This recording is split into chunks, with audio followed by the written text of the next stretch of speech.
Wah. I'm over here eating my yummy yummy sandwich that Ghosty so generously left on my desk while I leave my decoy sandwich for folks that might want to take that sandwich. The secret ingredient in the decoy sandwich is gunpowder, so enjoy that. Yummers! Yummers.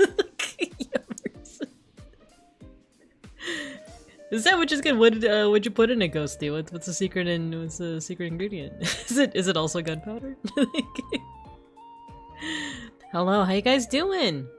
Happy Monday. Happy Monday! It's Monday. And I got a full week. So we're not streaming in the next 3 days, but I'm excited for tonight and when I will get to stream on Friday. Let's scroll up and see who we got here. We got our extra sandwich. Thank you, Ghosty. We got Matthew trying to eat that sandwich. We got the Knives Out. I haven't seen that movie yet. You guys got your stickers. Gojikins, hello. You got your stickers. Seishun, you got your sticker. Folk, you got your sticker. Hello. Herb enjoy your hello. Soten, buddy, hello. And Matthew, you got a 10 stream streak. Let's freaking go. Let's freaking go. Recess overtime to eat 12 cars. At least 12. At least 12. We gotta empty up some space in this parking lot, actually. Gala Hughes, hello. Gunpowder Gin, oh heck yeah. Oh my gosh, you guys eat so much everything.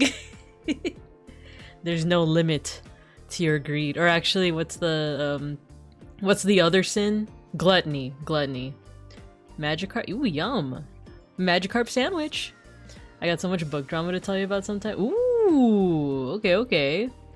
Interesting. Interested. I'm interested. And how you guys doing?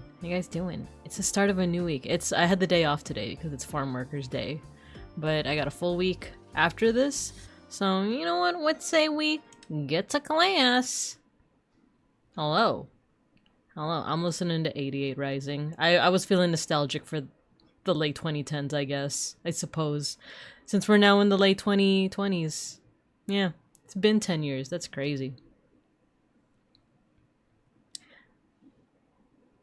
No time off for a Friday. That isn't bad. Yeah, time off for a Friday is pretty good, right? Wanderer's Ride. Hello, you got your sticker. Hello. But yeah, so today, like in terms of like this week, what it's looking like, I had the day off today. Farm Workers Day. Tuesday, Wednesday, Thursday, I'm gonna be at the office. I gotta train some newbies. And then Friday, I don't think I have anything actually. Wait, I might eat my words just like I ate that sandwich.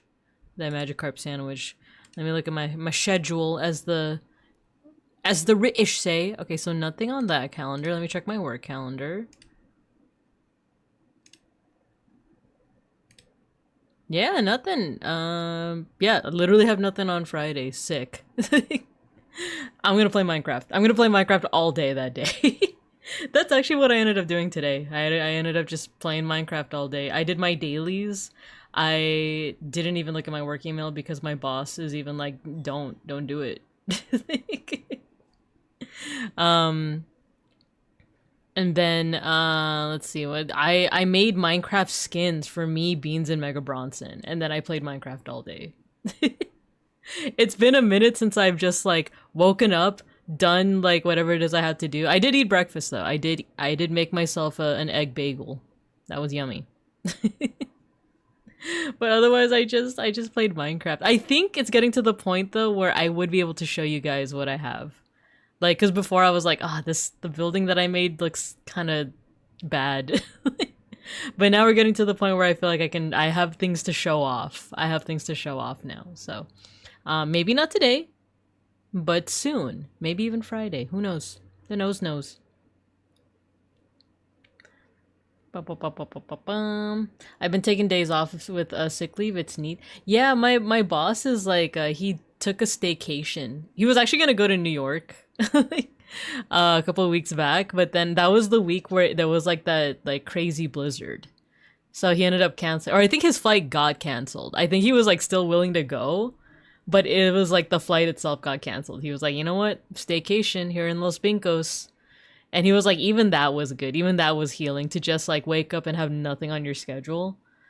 Because like when I think staycation, I'm like, oh, like vacation, like still go places, but within your city, right?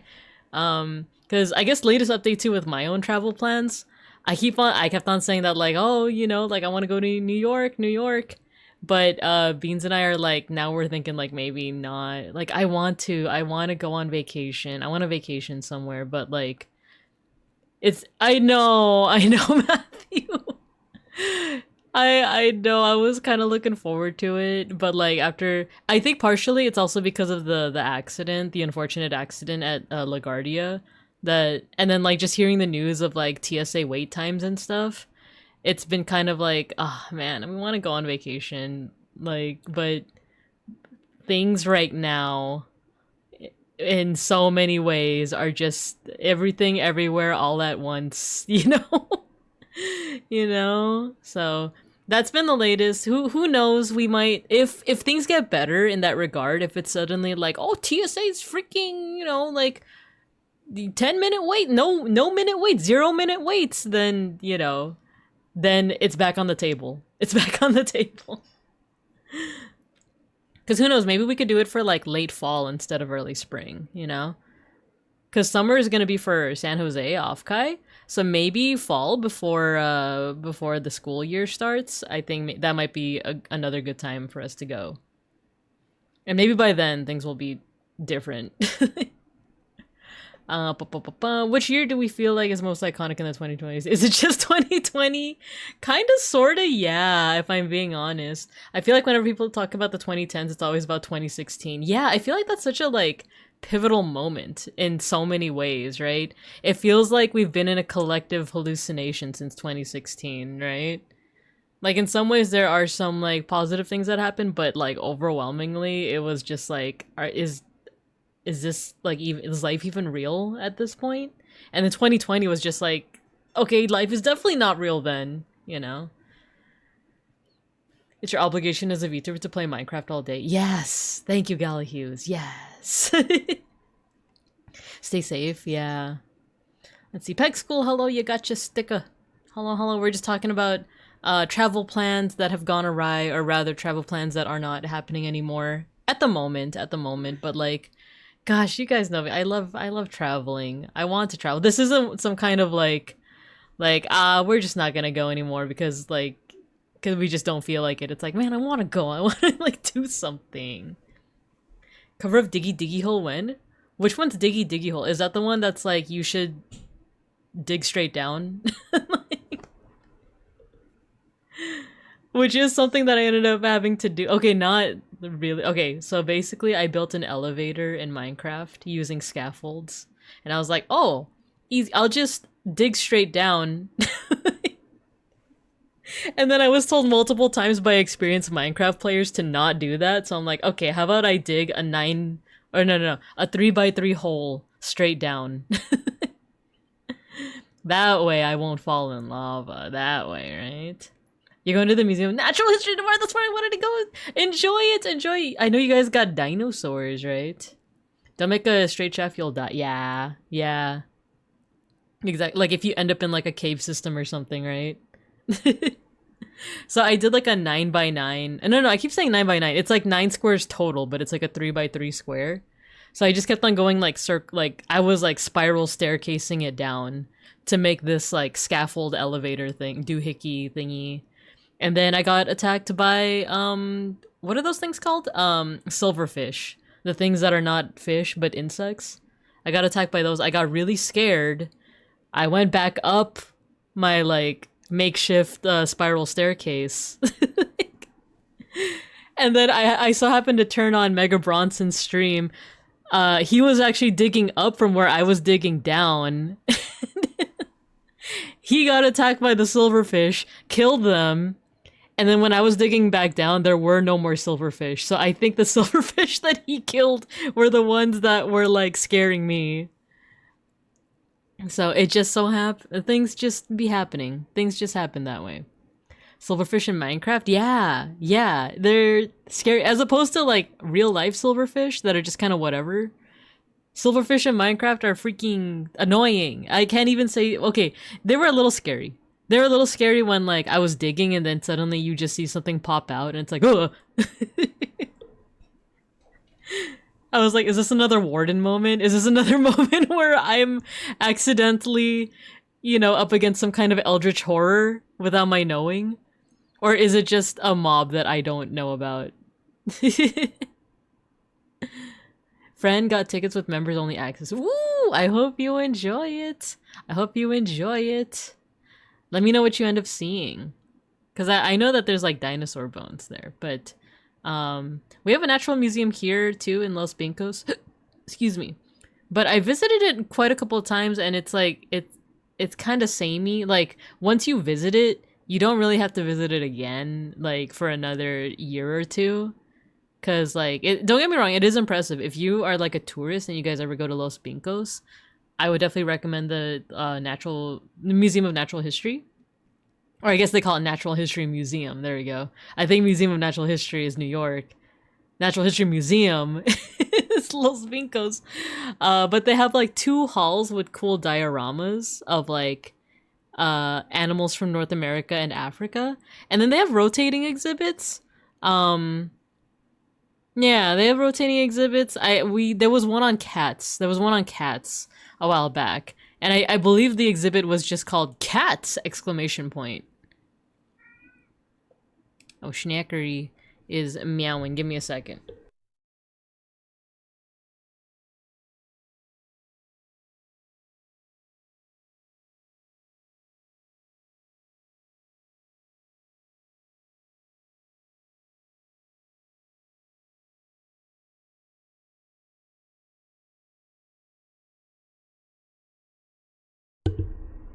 Schnackery is here. You might hear him meowing. You might hear him demanding. Let's see. To this day, I still don't know what silverfish are, and at this point, I'm too scared to ask. In real life, they're little bugs. They look like... They're kind of freaky if you've never seen them before, because they look like little, like a centipede if it was, like, extremely tiny and only half of its body. Like, that's how I would explain a silverfish. It's, like, really, really tiny and, like, centipede-ish, but, like instead of like 100 segments, it's like 5 segments. Like, so like at first glance, it can jump scare you IRL. Like, and they usually like to hang out where it's moist, so they'll usually be in like a bathroom.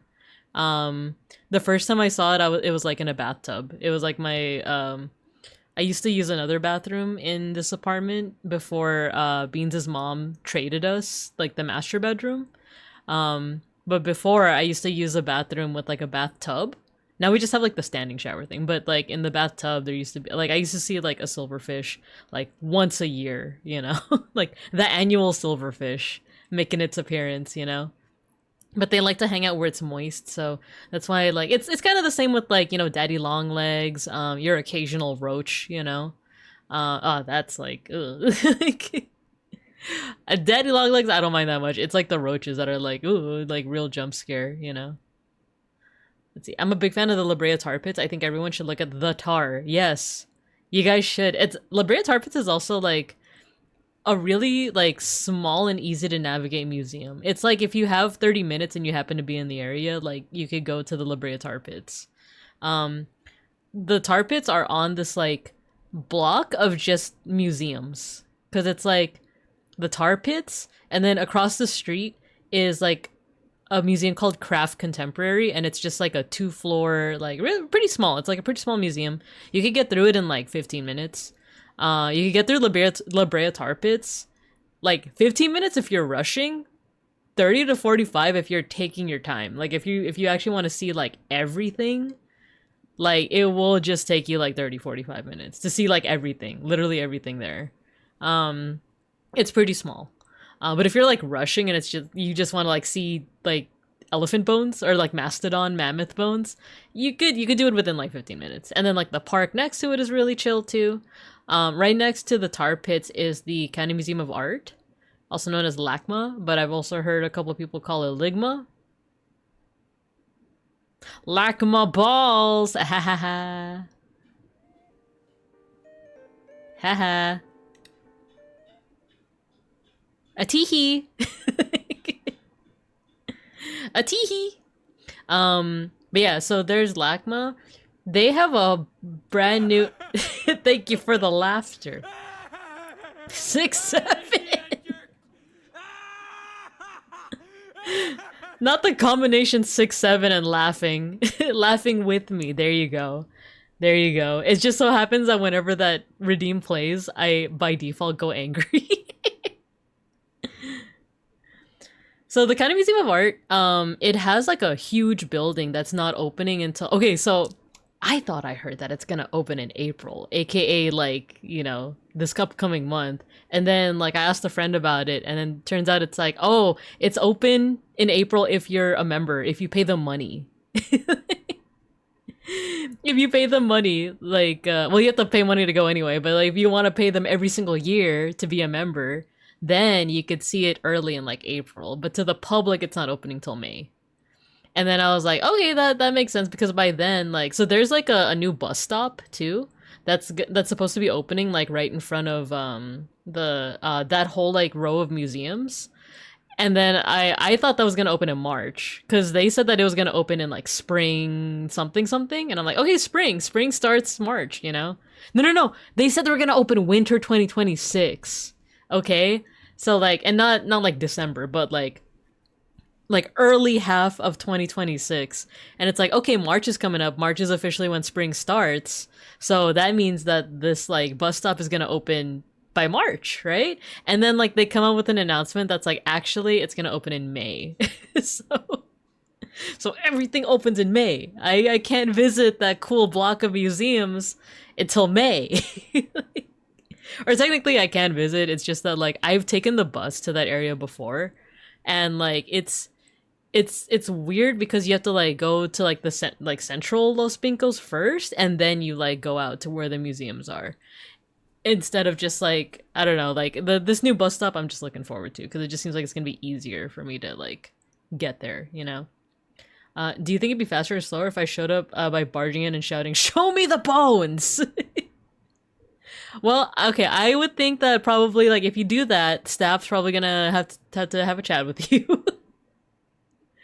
Once you explain yourself, you're gonna be able to see the bones. You know what? I'd say try it. In fact, they might be used to it. They might be like, ah, there we go, our monthly bear. Like, hello, Folkzau Bear. You remind me very much of this short purple bear that came in about a month ago, streaming the same thing. Just me going to the La Brea tar pits, like, show me the bones! Where are the bones? And that's why I've been banned from the La Brea tar pits. So, yeah, you know. But yeah, so there's the County Museum of Art. They have a big old building that is opening up in May. They have like an older building that you could still go to, but I've been to a couple of exhibits there. They have some really cool ones that last like a whole year, and then they have some like shorter ones that are like blink and you'll miss it. It's like, oh, it's already over. Where them bones at? So, and then next to LACMA is the Academy Museum. This is the one with like, it's like a museum about movies. So like, I think I've only been once, and it was when there was like a Studio Ghibli exhibit. Yeah, that's really all I can say. I actually know a couple of people that work there. I happened to find out that some friends from like from college actually ended up like working there. So part of me was like, can I get in for free? You got the connects. And then other than the Academy Museum, right across the street from the Academy Museum is the Peterson, which is a car museum. So, and me and Beans really like that one. We've been there like I think like once this year and then another time like a couple years back. They have like a whole vault where like they have like historical cars. Like this is the car where the Filipino dictator from the 70s was shot at. And as you'll see, the glass is thick, is 6 inches thick. And it's like, dang, okay. But they also have like, you know, your first like Ford Model Ts and like I don't remember the rest. I'm gonna be honest with you guys. I don't remember the rest. I just remember the first car, the Ford Model T, and then like I think like the Marcos Dictator car. Did they get him? No, they didn't, unfortunately. They didn't. A part of me wants to say that they had the JFK car, but I feel like they I might be mixing that up with like another president.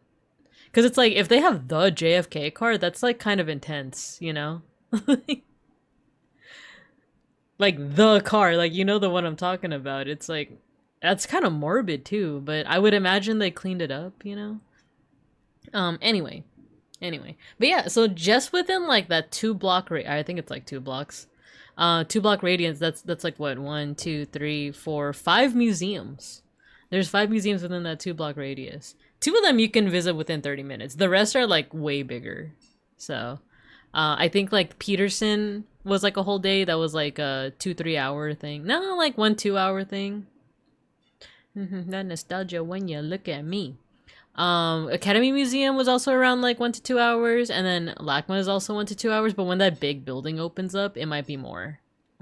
So, yeah, if you guys are ever in Los Pincos, you want to check out those museums, feel free to check them out. If you want to check them out with someone who loves art, you know, you might want to tell a certain purple bear. And you know, maybe I could give you a tour. I feel like I would be more so like down for that with like the craft museum and like the art museum, not so much the car museum. I might just be like, so this thing has 4 wheels. 2 hours, 122 hours. If you want to visit like all 5 of those museums, you're gonna have to dedicate at least 122 hours. Because then you could spend some time sneaking into the spots where tourists aren't supposed to go. You know, you can go into the underground. I've heard rumors that like some of those museums have like an underground, like where their employees like chill and stuff is like underground. I've been to the art museum in the observatory. Almost got trapped there once. Oh no! The observatory, I forgot if I told you guys this, but like I love the observatory. I went there for my birthday a couple of years back. I'm a big fan of astronomy and all that stuff. But I remember the first time I visited, I was a kid. I was like 10 or something. And if you go to the observatory, there's a huge pendulum like at the entrance. And I don't know why. I like my 10-year-old brain just like lore crafted this weird thing, but I had this whole idea that like if that pendulum were to ever stop, time would stop.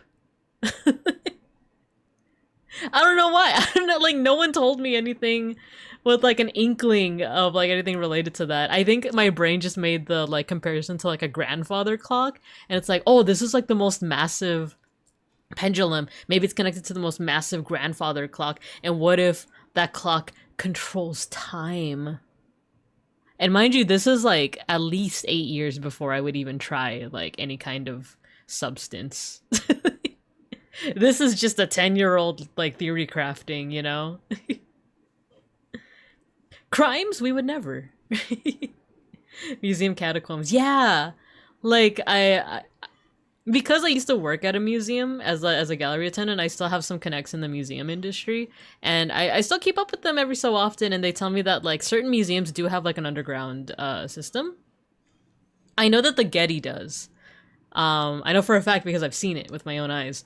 I was an intern at one point, once upon a time, and for one of these internships, they even if you like work for another museum, it's the Getty that organizes it. So like you like when you first like get the internship, because it's not just you, it's like 100 other like interns all like from different museums, and they have everyone go to the Getty, and you have to check in at like the security desk, and it's like underground. And I remember being like, oh, this is crazy, there's like a whole like catacomb system down here.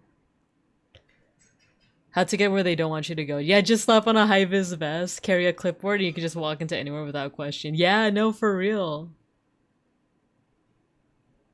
The house. Teacher has had the marijuana. The what? Wait, what is that? What's the marijuana? Oh! Like, that's like me getting fooled by like an updog joke. It's like, or like the matter baby joke. What is marijuana?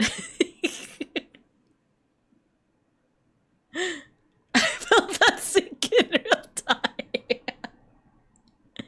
I felt that sink in real time. Yeah, like, wait, what is that? Tell me more about this marijuana as I say it. Matthew. You have to fight to the end and the survivor gets to be the next curator? Yeah, actually. That's how they pick them. But unfortunately, like, if you win and you become the next curator, then you thank you Matthew for gifting us up to Galahughes for that banger joke. Even though it was more of a euphemism and it just came out like a joke. So yeah, even if you win the museum games and they pick you to be the next curator, you can't pick what like you specialize in. So you could win, but then they have you be the curator of like modern art. And it's like, this isn't what I studied though. Can I be curator of Egyptian art? And they're like, nah, the curator for that one is still alive. You're gonna have to like, you know, like one-on-one combat before you could be the curator for Egyptian art. That's how it is. Wear his skin. Yeah. Like, who says it's a him? My stupidity has paid off once again. I wouldn't call it stupidity. I think that's quite clever. Because I'm used to the other euphemisms where it's like, oh my god, the Mary Jane. Oh my god, the devil's lettuce. Game respects game. A knife. A knife. Using Egyptian weapons. Yeah, exactly. You have to use that sword that's like curved. Is it called like a khopesh or something? A khopesh? Khopesh? It's been a while since I listened to this album. I think I was in college when I last listened to it. No, I listened to it on stream that one time, but before that it was like college. But that is in fact how you like trust me as someone who has worked in museums before, that's how they do it. Don't ask anyone. I mean, if you challenge him to a duel and the challenge gets to select the weapons, time and place. Oh yeah, I should do that. I should do that. A hype train? What the hecky? What the hoo-ha? Aw, thank you guys. But yeah, can you imagine that's how it's done? That's how you guys can become the teacher too. You just have to challenge me to one-on-one combat. Not my Babinka like stand-in down there. You know, that's just a Babinka like I guess golem that I imbue a little bit of myself in. Because have you guys ever wondered like how it is that I'm speaking up here, but then there's also a little Babinka labeled Babinka Bear? I make my own like Babinka, I bake it, and I imbue a little bit of my spirit into it. And then it's just there. So it doesn't matter if you defeat that one. If you defeat that one, that's just a day. Like that's just a normal school day. But you have to defeat me. And then you can be the art history teacher. But you can't pick what subject. You can't pick what subject you teach. So you have to teach art history, all right? So if you fight me, you have to be prepared. Because like physically defeating me, pretty easy actually. Pretty easy, but it's the fact that you have to teach art history afterwards. That's like actually the real challenge. Yo, Peanut, hello. The Babinka controlled the streams and the classroom. I do. Look, watch this. Watch this.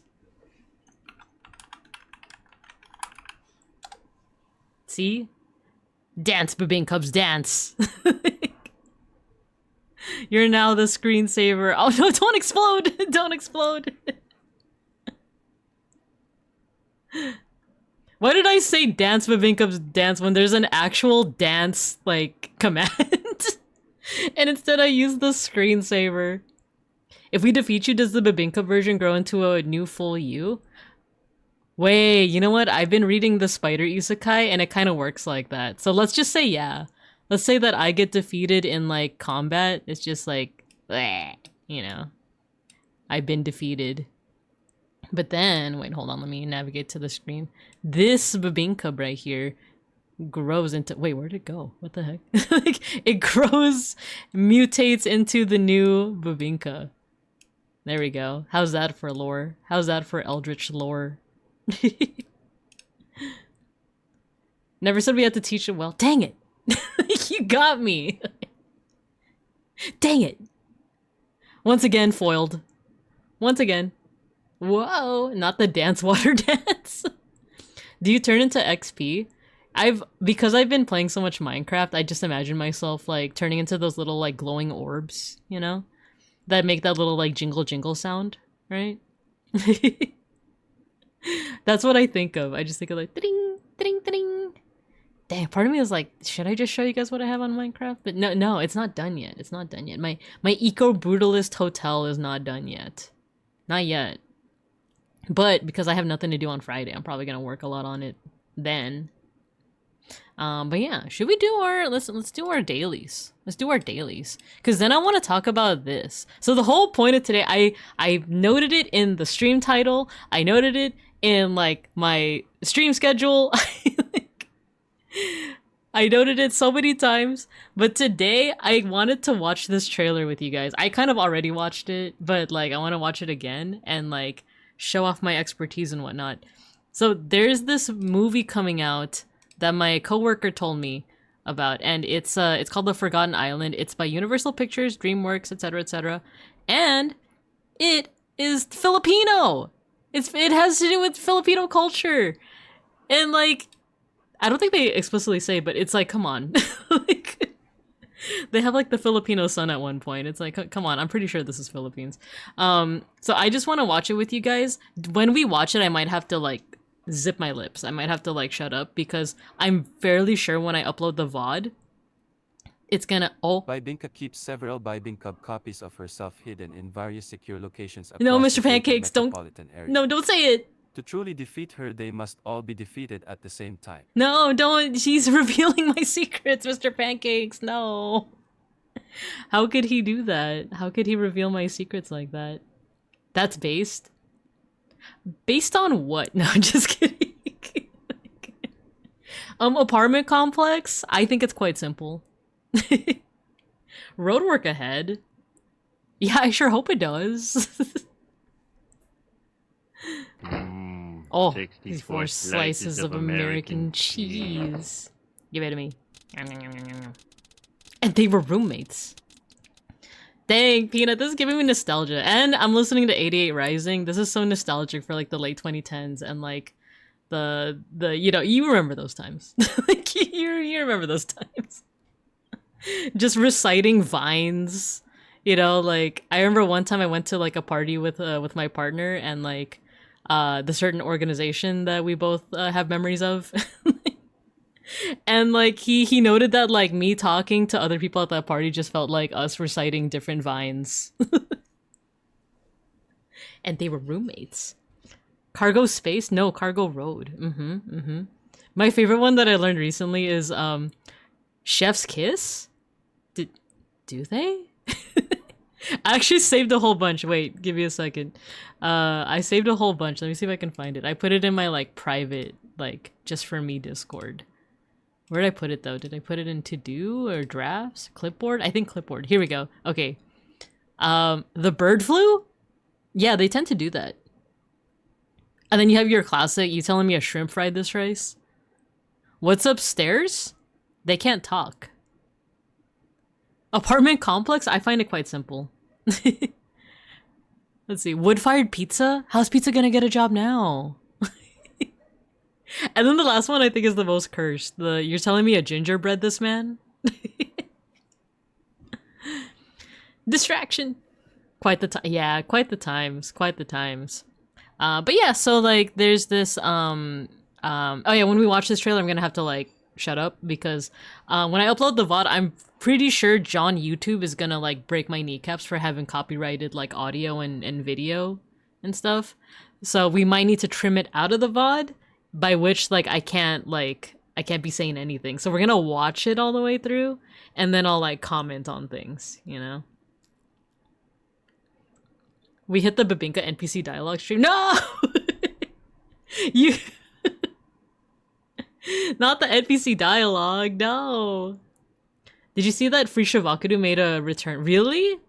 For me, there was never a return. It was always part of my lexicon. Like every time I find like an avocado. An avocado! Thanks!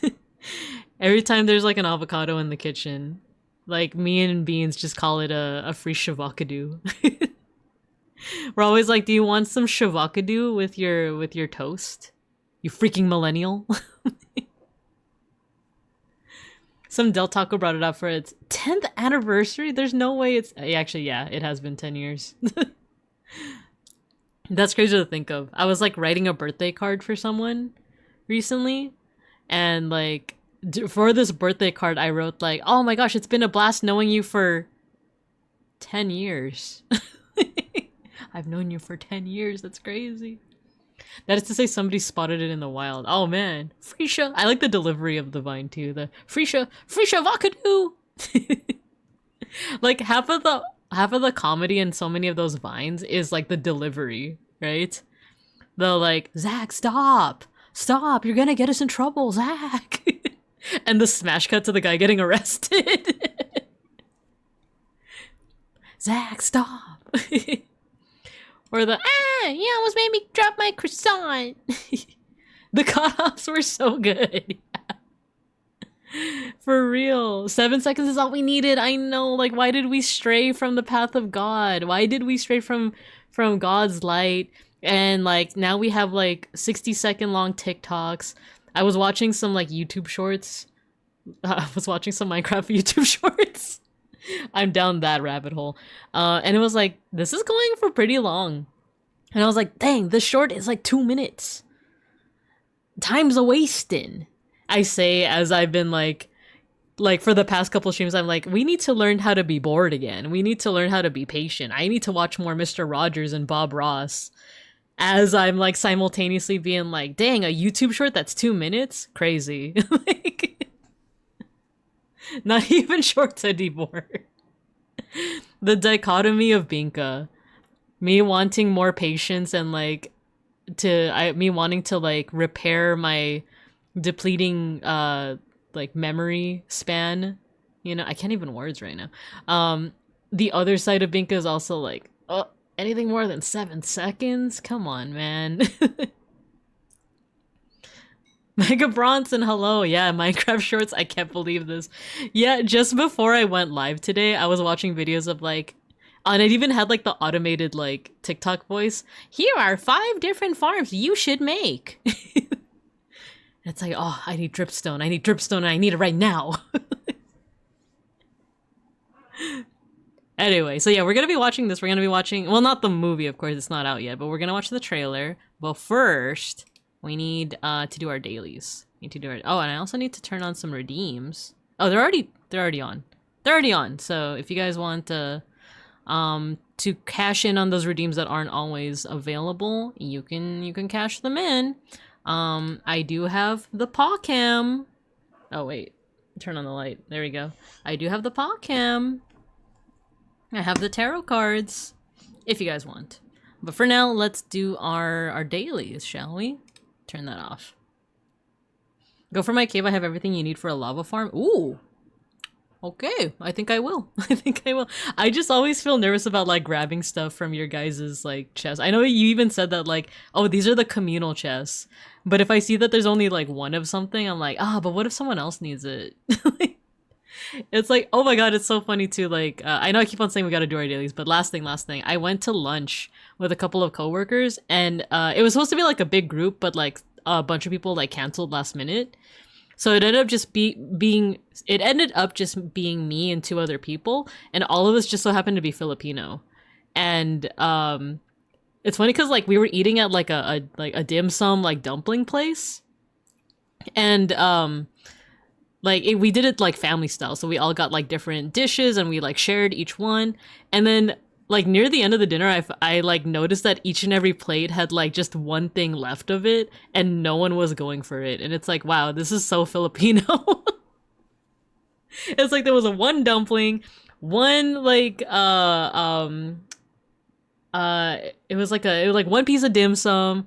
There was like a little pile of fried rice, a little pile of bok choy. It was like one of everything. It was like one little like custard like dumpling. No one was eating it. And then eventually, I think I pointed it out. And I was like, look at, oh no, I'm getting some dropped frames. Let me know if you guys are missing anything I'm saying, but or if I'm just becoming a 120p bear. But I pointed it out, and then that's what made everyone like, all right, you know what? I'm gonna finish the bok choy. You know what? I'm gonna finish the dim sum. I ended up finishing the custard. So, you know, break the stereotype. You have to be the change you want to see, right? Tarot cards giving Persona 4? Yeah. If you guys want tarot card readings, you can redeem it. No one ever needs it? Alright, I'll take the stuff from the communal chest. I saw a loom. I was like, oh, I don't have a loom. I don't know what it does, but I'll take it if no one wants it, you know? So, and those glowberries were also really useful, so thank you for that, Mega Bronson. Alright, let's do our dailies. Food guesser. Oh, speaking of fried rice. Rice, soy sauce, eggs, green, onions, peas, carrots, optional shrimp, pork. This is just fried rice, right? This is just the... Well, I feel like a lot of like Asian countries have their own flavor of fried rice, right? I feel like if it said garlic, that would be like, oh, this is Filipino, you know? You know what? The music is a little too loud. There you go. Take the loom, I wanted to give it to you anyway. Okay, cool. Thank you. Thank you. Okay, so I guess what kind of fried rice would this be? Because this is like giving kind of like maybe Pan Express like Chinese. Well, Pan Express is more like Chinese am, but it's got oyster sauce. Oyster. Let's try China first. Oh, there you go. Oh, it's chow fan. Or I guess, how do I read these diacritics again? Chow fan, right? It's like, it goes, oh, dang it, no, I don't want the games that don't play themselves. I want to read the freaking, okay, there we go. So it goes like down and then up, and then over the A's, it goes down. So fun, and then chow, fun. It's long like ah? Is it like chow, fun? Short I mean? Oh, chow, fun. I'll practice. I'll keep practicing. But we got Hong Kong, Macau, China, and Taiwan. Ooh, and soup. I'm at soup. Let's see. Lamb or mutton, pearl, barley, carrots, leeks, onions, turnips, celery, cabbage, parsley, salt, pepper, water, thyme. Dish is a hearty soup known for its warming qualities, typically made with lamb or mutton, barley, and a medley of root vegetables, such as carrots, onions, and leeks. The ingredients are simmered until tender, creating a rich and nutritious broth. A lamb or mutton soup. Yeah, right? Like, European of some sort, but where? Yeah. As if it were chow fan. Okay. Chow fan. I'll keep practicing. Let's try France first. Though it's a bit of a thicker soup, so maybe I'm used to like France having like thinner soups. Okay, it's hot and it's to the north. Maybe United Kingdom? There we go. It's Scotch broth. Barley broth. I don't know how much I've had like barley in my life. Ooh, what is it? This looks like a big dumpling. Rice flour, wheat flour, palm sugar, pandan. Ooh, water, pandan leaves, salt, and coconut milk. Mixing rice flour, palm sugar, water into a smooth batter. The batter is then left to rest. After resting, it's spooned into hot oil and fried until golden brown. The edges become crispy while the center stays chewy. Finally, the fried pieces are drained on paper towels to remove excess oil. I think pandan makes it seem like it's Southeast Asia. So maybe Vietnam? Let's try Vietnam. I almost wrote it in the chat instead of... I almost wrote it in the chat instead of this little word thingy here. Okay, hot. And it's to the west? West of Vietnam? Well, let's look at the map. Eventually there will be a time where I don't need to look at the map, but that is not now. So Vietnam. It could be Thailand because it says hot, right? Wait, it says hot, but not borders. And Vietnam doesn't border Thailand at all, from what I'm seeing. I thought it did, but Laos is here and Cambodia is here too. So let's say Thailand. Nice. Kue kukur. Let's see. Khanom Fakbo. Oh, it's actually multiple. So like Indonesia, Brunei, Malaysia, Singapore, and Thailand. It's an Indonesian traditional snack, prominent particularly in Javanese cuisine. It's also found in parts of Indonesia such as Sumatra and Bali. Oh, cool. Cool.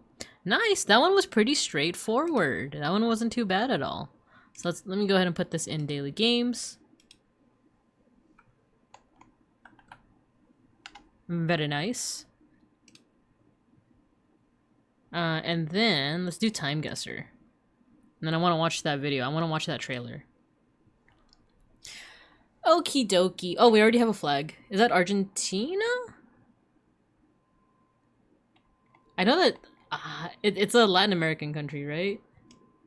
Argentina or Argentina, I think, right? Or Bolivia? He looks familiar, but I could also just be coping. Right? Argentina, what does this say? Something nacional. Oh, Guatemala! It's Guatemala. Okay. I think Argentina's flag is it's a different shade of blue, right? This one is like a little bit more... I actually don't know what kind of shade of blue that is. So we have Guatemala, which is here, Central America. Guatemala.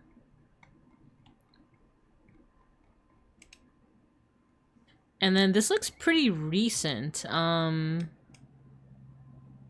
At least I'm going off of like the photo quality, but once again, this could just be like a professional like photographer.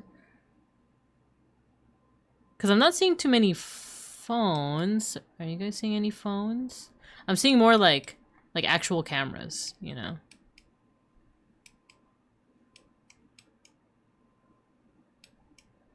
What you doing? Where you man? Argentina has a sun in the center. Ah, you're right. Yeah, you're right. It has that funny looking sun. Like I should be talking as of the... Well, the Filipino sun is very iconic because of how the rays are drawn. But I think there was a past version of the flag that had a funny little face on it. Not funny like, you know, but I don't know. It just looks so like default face, you know? I don't see anything that would imply time period. I think it's just one of those like you have to recognize his face. Because he does look kind of familiar, but I can't say for sure. Let's just say 2020s. No, let's say 2016. 2 years off, 2018. Crowds tossing flower petals during the funeral procession of Guatemala's former president, Alvaro Arzu, who was known for signing the 1996 peace accord ending the country's 36-year civil war. Ah, okay. So it's very possible that that guy that I was like, oh, he looks familiar, might just be like a driver. I thought that they were like showering flower petals over like this guy himself. But okay, we got pretty close. So we got the right city. Oh, we were like not too far off in terms of like location, you know. Oh, let me mute for a sec.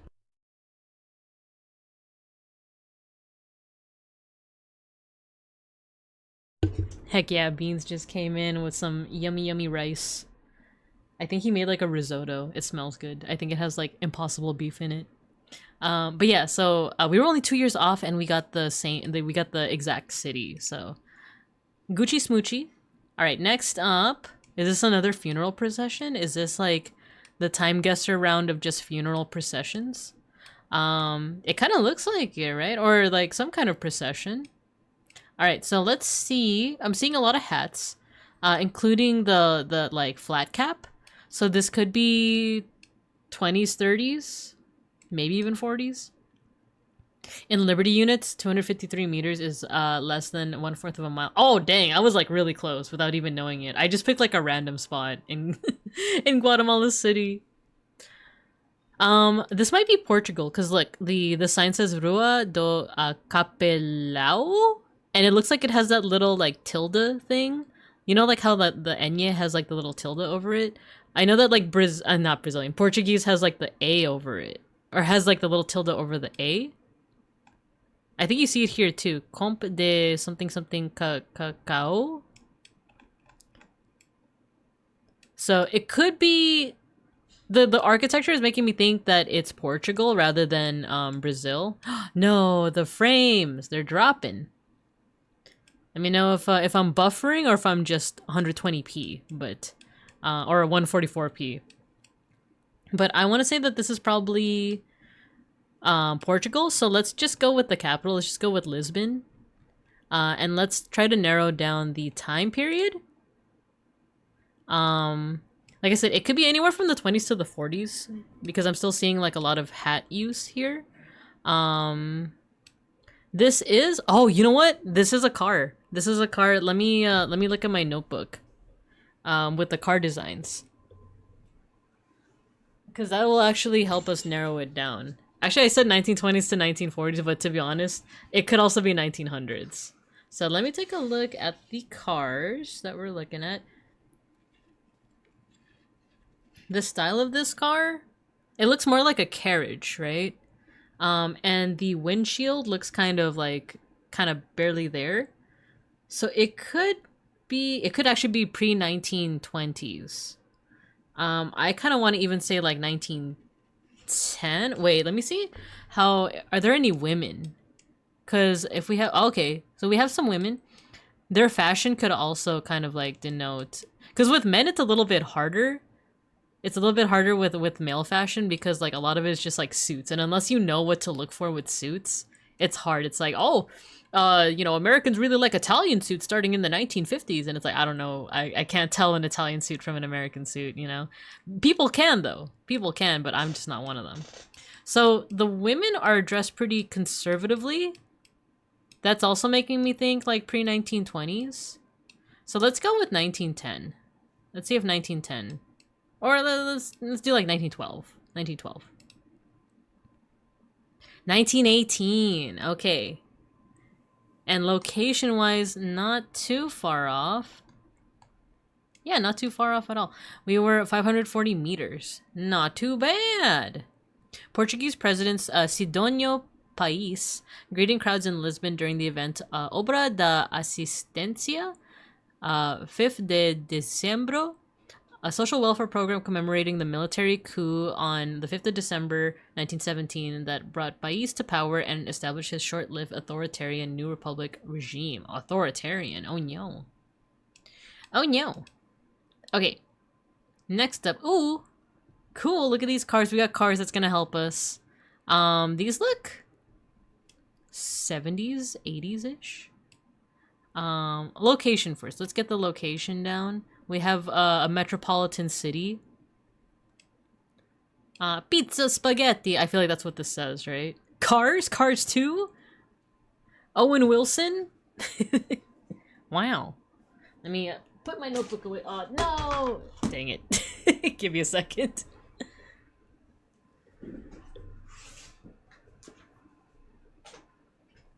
I like tossed my notebook onto like an ottoman next to me and it fell, but it's okay. It's fine.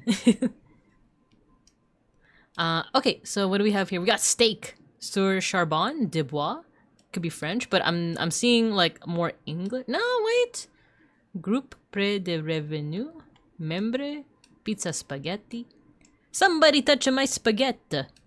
I feel like I'm seeing more English. Like, I'm seeing a little bit of French, but I feel like I'm seeing more English than anything. No, actually, I am still seeing, like, a bit of, like, French names. What if this is, like, Canada?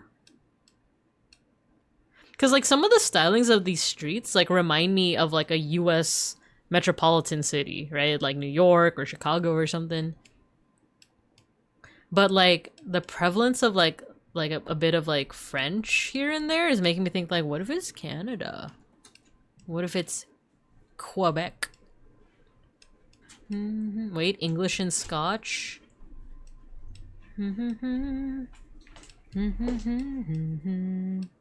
Actually, I don't know, these street signs also look Pretty familiar. Audio Service Center.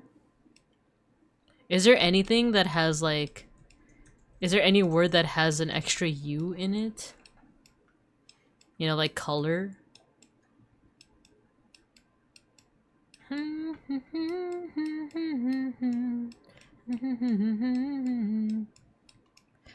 in the clouds. Montreal Matin, right? You dun dun dun. Soldier Boy, tell him. CJAD. I don't know what CJAD is. The stylings also look like post 60s. Like that is a very, I feel like that is very 60s. Very kind of psychedelic. Let's say 70s. Let's say 70s and let's just say Quebec. If I can find it. I keep forgetting where it is. I don't know, the English lettering is larger than the French on some of these signs. Okay. That's fair. I hear that in my head every time Barrett says, hey, hey, Soldier Boy. Soldier Boy, tell him. Din, din, din.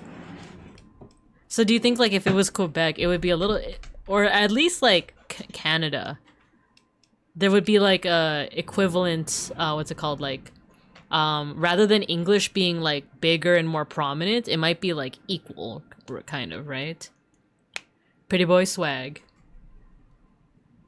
Oh, I forgot I really like their second album too. Okay, let's listen to their second album. 88 Rising. Already November. Dang, they had a lot of albums. What the heck? I want just the album. There we go. Head in the Clouds too. Let's freaking do this. Oh, we actually have an ad break coming on.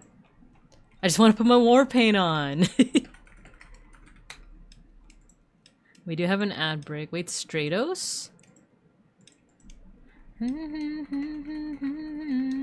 So maybe it's a Canadian city, but not necessarily Quebec. And we do have an ad break coming up, so I'm gonna go ahead and put you guys in recess. Here, I'm gonna put it on Toronto and then see if that's the answer. Oh, we got the right year, but it was Montreal. Oh, it even said Montreal. Oh my gosh. I'm silly. I'm so silly. All right, we'll talk more about it when we get back. But I'll see you guys after the ad break in about 30 minutes. So BRB.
I'm awake, I'm awake. Welcome back. Welcome back from the ad break. I got to eat some of the risotto that Beans got for me. That he cooked for me, actually, and it is delicious. He put banana ketchup in it. Man, it's so good. It's so good. Alright, so. The picture literally said Montreal. And I was like, oh, I don't know. Like, maybe, maybe it's, there's one Canadian city. So, I think one of my, like, journeys to get good at Time Guesser is I gotta learn Canadian geography. Like, I have to learn it. I'm not gonna try this right now, because I would just fail. But, like, but I gotta learn Canadian geography. MasterChef with the ketchup? Yeah, the banana ketchup. And he put Tabasco in it. Chef's kiss. Alright. We're missing a quest item in RE9 that's right where the boss died. No, for real. For real. It does happen. As Peck School said, it does happen. Nobody needs to learn that. No, I insist. I insist. How am I gonna know where Quebec is? We might need it later on. It might be a handy, whatever Mr. Mouse says, you know? It's a handy tool we'll need for later, you know? You're a frozen wasteland up here for real. Like, no. Alright, the next one. Oh, the panda bear! Tag yourself, it's me. I'm the panda bear. Except I'm a sunder, but anyway. John Wehner's Jazz Cafe. You guys like jazz? This looks like a film photo. Like, the quality reminds me of film. Their outfits feel 90s, right? Because I was gonna say, like, oh, like, he feels 90s to 2000s. She feels 90s to 2000s. She feels 80s to 90s. So I want to say, like, squarely 90s? But I don't know, also the fanny pack. Wait, is that, like... Oh, okay, no. I thought for a second, I was like, is that an anime girl? That puts us in, like, the 2020s. Not Panda Express, it's true. It's the panda bear. Yeah. And all that jazz. And all that jazz. Oh, we got some signs here. No parking on sidewalk, $200 fine. No... Does it say stripping? No stopping? No stopping anytime. I was like, I sure hope there's no stripping in the fire lane. The fanny pack I feel is a pretty hard 90s giveaway, right? Well, the thing is, this is just my thing. I wore a fanny pack, like, in the 2010s. And into the 2020s. Or no, they call it what is it? Like, cross-body bags now. But it's a fanny pack. It's a fanny pack. Based on the sign on the back, there may be some stripping. Maybe, yeah. Topless, bottomless. Topless and bottomless. Like mimosas? Are the mimosas topless and the and the ladies are bottomless? It's like you have to challenge the ladies to an eating competition, and they are bottomless. So not in the like strip way, in the like they could eat, you know. Fanny pack isn't such a flattering term, but yeah, they are back in fashion. But they call them by a new name. The crossbody bag. So yeah, I do think this is 90s. The question is where. It seems like America just based off of those street signs. Because it said $200 fine. Where could this be? Hurricane cocktail mix? Okay. Oh, wait. Bourbon Street, New Orleans? Nolans? Maybe if they're topless, the mimosas are bottomless? Oh. Mayhaps. Perchaps. Alright, let's put this for 2000s. No, sorry. 90s Nolans. Can we find Bourbon Street? Is it like labeled? I've never been. I hear that the food is like poppin', but unfortunately I have never been. We'll just put it there. And then let's put this in 1995. Let's do 5. I accidentally did 6, but whatever. It was 5, dang it. It's okay. The slight mistake cost us an extra point, but it's okay. We were pretty close. It was New Orleans, 1995, mid-90s. The food was in fact poppin'. All right, last round. We're doing pretty good so far. We're doing pretty good. We haven't gotten any like really bad mistakes. Oh, this looks German. Bern Basel, Schaffhausen, Winterthur, Bahnhofplatz. So mayhaps this could be Germany. This could be Austria. Oh, clothing wise. What the heck is he looking at? What's this guy looking at? Yo, Peanut! Thank you for gifting a tier 1 sub to Pickles the Dill. Thank you, thank you. I'm gonna start streaming soon myself, but enjoy the gift sub and have a great rest of the stream, everyone. Yo, thank you for dropping by, Peanut. I appreciate ya. I appreciate ya. Thank you, thank you. And then good luck with your stream as well. Once I'm done over here, we might drop by, but we'll let you know. All right. Let's see. What's this guy smelling about? Fashion-wise, this feels kind of 50s, you know? Oh, and thank you for shouting out Peanut, Matthew. Appreciate you too, dude. Thank you. Yeah, of course, of course. I feel like this is 50s. I just don't know, like, it's a German city. It says Bern here. I think there is... Wait, Bern I think is a city in Switzerland. Or is it a mountain? I forgot. But I could be overthinking it. Wait, Basel? Bern? Bern, Basel? Maybe it's like near the border of Switzerland? Maybe it's like...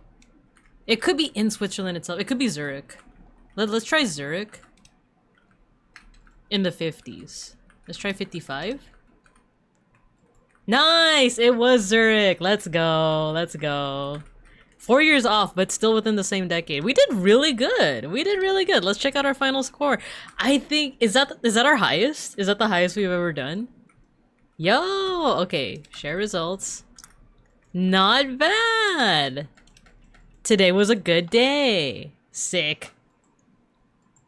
When they stare at the camera, they go into like default, just... Mayshark, hello! Sneaking into class. It's okay, you can sneak into class. Hello, hello. The tequila sunrise. Alright, good job, everybody. And eventually, I will learn the provinces and territories. I will learn. But, I do want to do what I said we would do. Let's watch this trailer. Let's watch this trailer. So, for those who just came in, we're going to be watching this trailer for a new movie by DreamWorks Universal Pictures called Forgotten Island. It is very Filipino. It is very Filipino. I don't know if they explicitly say it in the trailer, but they're probably going to explicitly say it in the movie. But everything is very Filipino coded. So we're going to go ahead and watch it. But we're going to just watch it once, and I'm not going to talk throughout it because I'm scared of when I upload the VOD. I feel like John YouTube is gonna break my kneecaps. So, I'm gonna probably need to trim it out of the VOD. Kayla, hello, hello, hello. I hope it's gonna be a good movie. I hope so too. I hope so too. But let's go ahead and see. Let me go ahead and put a pause to this. And then let's go ahead and give it a watch. And remember, I gotta zip it. I can't be yapping. As much as I want to, I can't be yapping. So let's go ahead and watch this together. Oh, that's loud.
That was cute. That was super cute. Okay, so I watched the trailer before, but I don't think I got to the ending part where with the who let the dogs out. What the dog doing? But yeah, so that's the trailer for Forgotten Island. I am so down to just no. I'm gonna just like kind of scrub through it to like talk about certain things that I noticed like right from the get-go. And for one, I'm excited. It's super Filipino. It's like super Filipino. There's no way they're not gonna say the word Philippines or Filipino. They didn't say it in the trailer, but it's one of those like, oh come on, like there's just so much here. Let me catch up on chat first. We can write whatever we want in chat. The VOD watchers will never know. They won't. The chat is hidden by the tree up there that I still haven't trimmed. See, this looks cute. The jeepney swerving is real. Who let them out though? It's true. It's true. Who did let them out? DreamWorks making a Yuri Isekai was not on my bingo list, but I'll take it. Hello, Idol. Hello, right? I kind of like that it has those vibes. I dare say, what if Yuri Isekai, but make it Filipino and in the 90s? No, actually, they meet in the 90s, but I think the implication that it is that it takes place like either 2010s or 2020s. But no, she said like you don't have to go to US in school. If they're talking about college and they grew up in the 90s, that means this is probably going to be 2000s to 2010s, right? So yeah, right off the get-go, the thing is, this is very based in the Philippines itself, and of course I'm Filipino-American, so there are some things that I might miss, but just from what I can tell, for one, Filipino sun, right there. Like, the shape of the sun and the flag is basically that. You also see it, like, more prominently much later.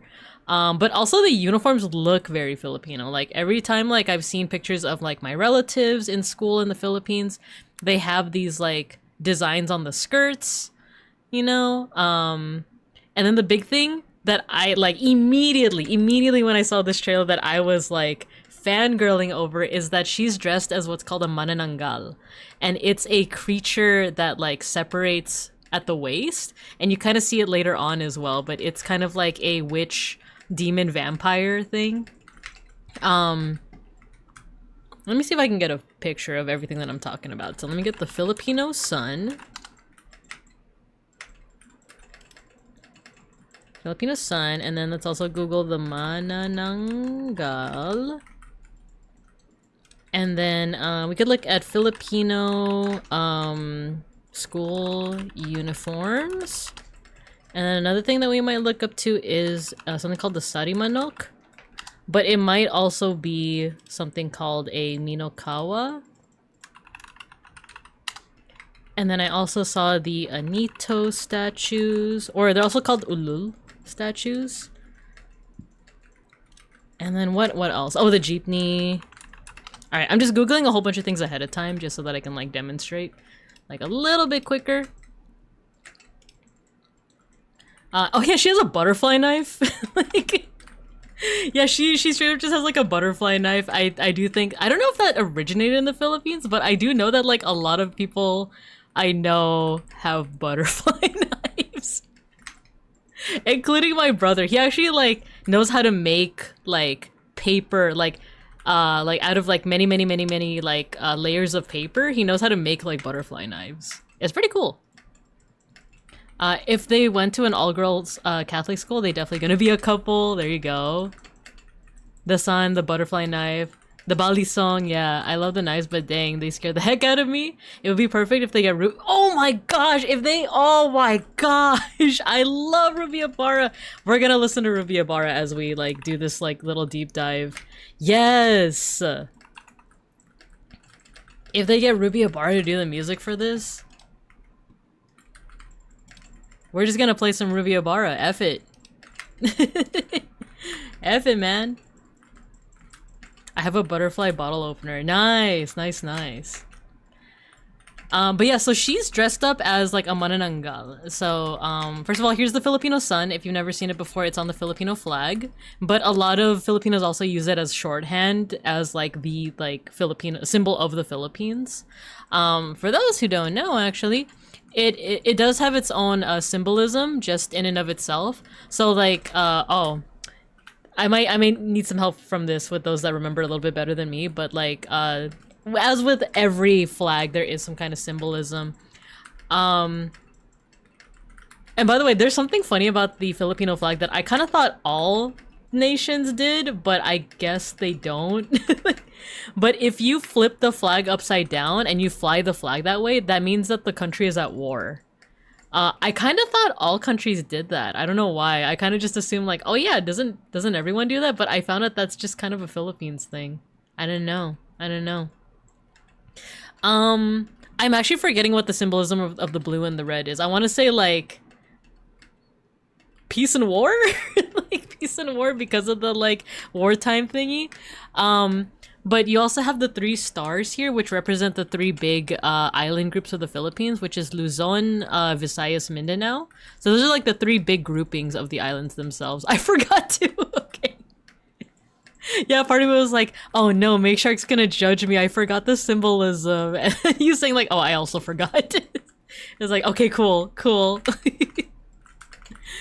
And then here's the Filipino sun. It has these like iconic rays, and I believe it's 8 rays, right? 1, 2, 3, 4, 5, 6, 7, 8. And this denotes, I believe it's the first 8 provinces that declared that they would revolt from Spain. So I believe like Panay was one of them, like Panay, but I forgot. I think it's like the first 8 provinces or something like that. But the sun is also just shorthand for like Filipino symbolism. And then the manananggal. This is a oh, I should probably do some kind of content warning.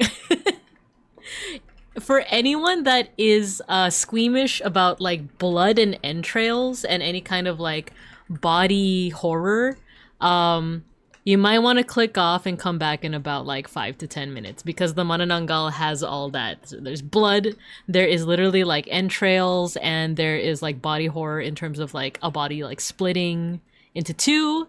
So be aware of that. Come back in about like 10-ish minutes. I think we should be done talking about it by then. What does it mean when Binka swaps the blue and purple on her model? It means that I messed up with the hair dye. I messed up bad. But Beacom's help, how do I get all this hair dye off of me? The real Oregon Trail begins. It's true. Yeah, as long as you have salt and garlic, you're safe from the manananggal. It's true. Alright, so let's talk about the manananggal. So this is a mythical creature. Also known as an aswang, but an aswang is also more of like an umbrella term for just like different like monsters. But manananggal is very specific to like a like witch vampire like woman that like in the daytime she looks completely ordinary, but in the evening her like top separates from her bottom, and her top is able to fly around with bat wings. So yes, Yancha Gogo, she's a manananggal VTuber. Yes, exactly. So yeah, like at night they're able to kind of like fly around like this, and they have a long tongue. Because another nickname they have is the tik tik, because that's the sound that they make when is it their tongue? Like it's the sound that they make when they're, I think, crawling on top of like the roof of a house. Because what they mainly eat is babies. They eat babies. So what they do is that they use their wings to get up to like the roof of a house, and like back when the folklore of like the manananggal was a little bit more prominent in different parts of the Philippines. It's still prominent in certain parts, mind you. This isn't something that like, oh, a long time ago, like this is when people believed in it. It's more of like, depending on where you go, there's still like lots of places where like this is still very much a belief. Manananggal got that drip in them. I'll see myself out. Nah, it's all good. I am seeing some drop frames again. Do let me know if there's anything that you guys want me to repeat, if anything gets lost in the buffering. But yes, so they eat babies, but they eat it from like the belly of a pregnant woman. So what they do is they like I said, during this time the houses of the roofs still have like, excuse me, straw. It's like straw roofs. So they would crawl up on top, and then they're able to use their long like tongue in order to like slip through like the thatches of the house. And then they use the tongue to like insert into like a sleeping pregnant woman through her belly button. And then, oh, I love the song. Brown woman, ang yung ugat, they got. Nothing on us. Anyway, so the tongue goes into the belly button of the sleeping pregnant woman and they suck out the baby. That's how they eat it. The boba sippy with their tongue from the baby from the mommy tummy. Exactly what May Shark said. And yes, folk, they prefer them unripe. It's true. It's true. So it's like they're pretty prominent. I did try to like research these like back in the day, and I'm pretty sure it comes from or is somewhat related to a Indonesian, I believe, myth called is it Tanggal or Penananggal? I think it's this one. Penanggalan. So it's basically like the head of a woman, and it's just like her entrails are like flying below her. Oh, Schnackery, what's wrong? Oh, he's playing with his toys. Sometimes Schnackery plays with this bird toy and he just like yowls at it. So do not be concerned, he's playing with his toy. Like I turned around and I'm like, it's his freaking bird toy. So like, this is, I believe, Indonesian, and I believe it's very similar to the Manananggal in that way. Oh, what's wrong? He sounds so sad. Oh my god, he has the bird toy in his mouth. That's why it's like muffled. Alright, give me a second. Schnackery wants out. Okay, okay.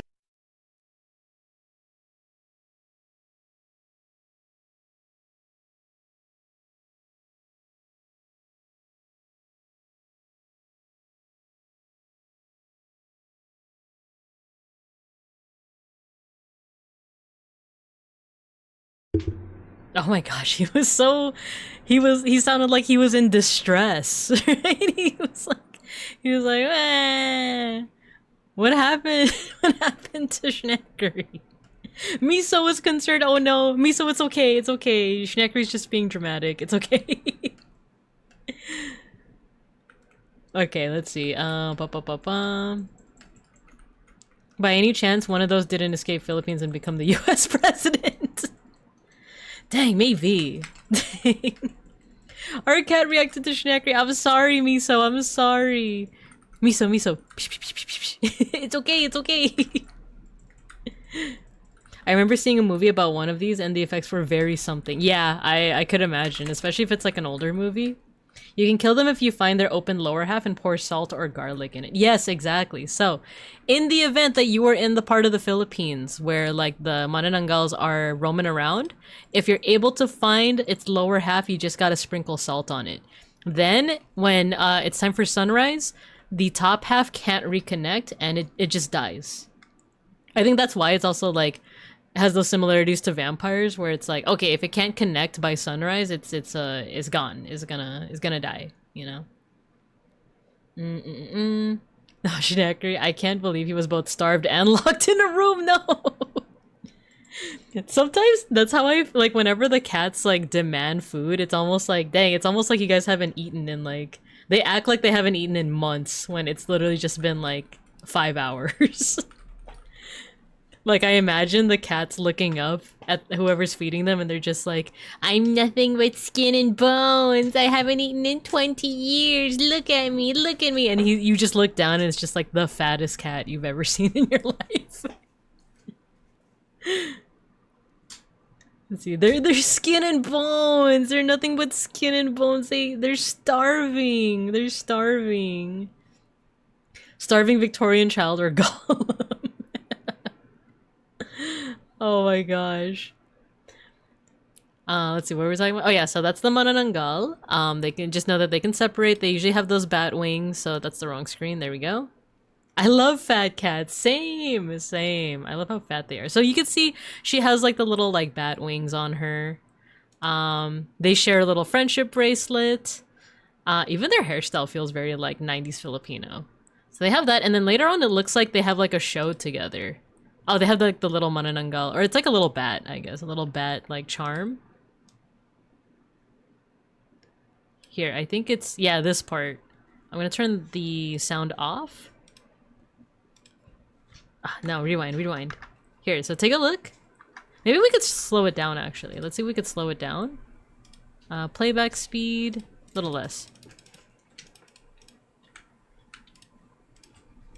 Okay, so let's slow it down. There we go. So you see how one of them is like the bottom half, the other is like the top half. So it's supposed to be like that, you know, they're separating their body into the manananggal. If you're ever on Discord, look up Fat Cat Through Gifts. There's a black and white one just standing up like a person. And then there's one where the cameraman is dropping fake bread onto them. Aww. Those two are absolute creatures. That's so creative. Right? I love that. I love that. So they're acting as like the manananggal here. They got cool like lighting effects. She's flying around. That's really cute. And it looks like you could see a little bit of their friendship as well with like the purple face paint. Okay, it looks like then this is just going through some of their memories. You could see some of the like nature around them. Oh, and here we go, the jeepney. The jeepney. So for those who don't know what a jeepney is, let me exit out of this. Jeepney. So these are basically cars, or what do they call them here? It's a jeep. It's like it's a jeep that the origin of it is that during World War II, a bunch of American soldiers left these jeeps in the Philippines during the war when they were trying to like liberate the Filipinos from the Japanese, and they just left them here. So they became like the local Filipinos would then use them as like local transportation. So they look like this, but of course like the people who own the jeepneys like decorate them, they deck them out. It's usually really cool to see. Let's see if there's like a here, like here are the early jeepneys. That's how it started. That's how it started. But then they would eventually like an owner type jeep. What does that mean? They would eventually like get vehicles that look like this, going for kind of that look. And they're usually very well decorated.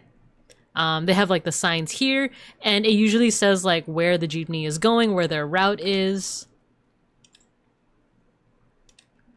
This is what it looks like on the inside. I think I rode in one when I was very little. I didn't ride one when I was in the Philippines like a couple years back. I can't believe it's already been a couple years. But I do vaguely remember riding one when I was like a kid. Don't know why, but the ones usually accused of being a manananggal in the province are the super pretty single ladies or the old single ladies. Yeah, I do feel like there's a smidge of like, it reminds me of like the Salem witch trials where it's like the accusations are usually unfounded, but there's usually some kind of like beef there, right? Rather than someone that like actually like practices witchcraft or something. But yeah, so that's what a jeepney looks like. I want to show like just like how much artistry goes into like some of the like, oh, here we go. Oh, this is, you know what?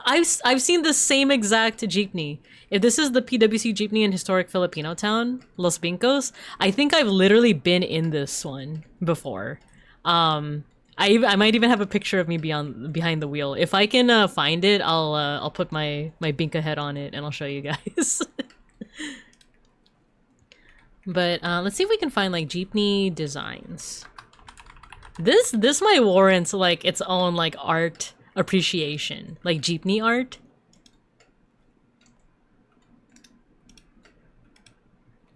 Oh my gosh, the SpongeBob! It's the SpongeBob jeepney. But yeah, this is what I mean. Look at the art that's like on all these different like jeepneys, and of course you have to have like the paintings of Jesus, right? It kind of reminds me of the pictures I've seen. Like I've never been to Mexico, but I would love to go. But have you guys seen those like wall murals on your local taco spot that has like Goku on them, or like the best mural you've ever seen of like Jesus, or like Our Lady of Guadalupe, right? They seem tiny. I feel like I wouldn't fit in these. Some of them are a little bit bigger, but I do believe it does get crowded. Because yeah, like this one, it's one of those things where like you kind of just gotta, you just gotta squeeze in. You kind of just gotta squeeze in. Where's the interior? Here we go. Second generation jeepney. And then it's not like if you've like ridden public transportation in like a metropolitan city, you probably know that there's usually like a button or a cord that you have to pull to let people know like when your stop is. People can correct me if I'm wrong, but the way that my dad told me, he said that like you just like tap on the ceiling and you're like, yo, like I want to get off on this stop. They be taller now? That's our Ita car. Ah, I see, I see. It is. It's like instead of having an Ita bag, it's an Ita car. And your Oshi is Jesus. Or SpongeBob. Or SpongeBob. I would not be surprised if there's like a Goku one. Here, like look at this one. Come on. Get a little bigger. There you go. You got the Holy Family. You got the Holy Family here. Let's see. Oh yeah, it looks like there's like, it says like the route here. LRT. Yeah, you can say parapo or just tap on the hood, right? Or on the ceiling or something. On the roof if you can't shout your stop. In Mexico, you can just shout the driver to stop. Ah, they either stop or slow down enough. It's like, alright, it's slow enough. You better get the heck out right now. In some ways, as someone who rides the bus regularly in Los Pincos, part of me is like, wait, I feel like that might be preferable. Because it's like, sometimes I'll I'll pull the cord to like get off on the stop. And like, for some reason, the bus driver won't hear it and they just pass it and then I have to walk. Because I'm kind of the person that's a little too shy to be like, hey, back door. Like, I'm the person that's like, oh, they missed my stop. And I like walk over to the front and I'm like, excuse me, can I get off? Like I hate that part of myself that can't just be like, hey, excuse me, stop. I'm the person that just sighs and like goes to the front of the bus. Like, excuse me. Excuse me, can I get off? Alright, thank you. Bye. I don't get claustrophobic unless I'm crammed in with other people. The thought of a full one of these is making me feel it. Yeah, I could imagine so, yeah. Jeepney drivers are one of the people best to ask for directions if you get lost. Yeah, I would imagine so, right? I would imagine so that because they literally like know their way around. So yeah, that's a jeepney. So it looks like, exit out of all of these. It looks like they have access to a jeepney, and I can clearly, it says, it's a little hard to read here, but it looks like it says mabuhay, which is like welcome, you know? Mabuhay. It's made up of the words buhay, meaning life, and ma, which is like kind of like an intensifier, so it's like I hope, like, wishing you a good life, you know? Mabuhay! Yep, it literally said mabuhay. Wait. Come on. There we go. Mabuhay. Oh my gosh, there's like a little bird. Is that a chicken? Oh my god, is that a chicken? Speaking of vines. Okay, what else do they have? It looks like just like making predictions about the story. Like she's always getting into some wild-ish. And she like is her friend, but she's getting like exasperated by it, you know? Aw, this is so cute. This is so cute.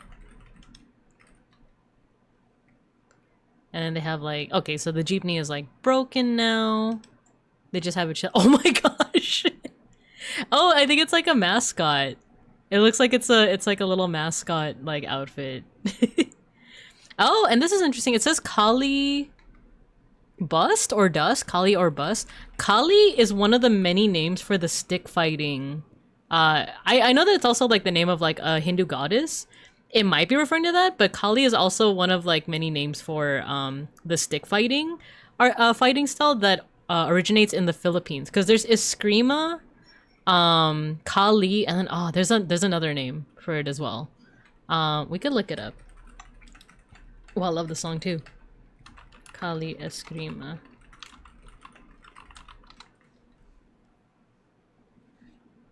Arnis. So there's Arnis, Eskrima, or Kali.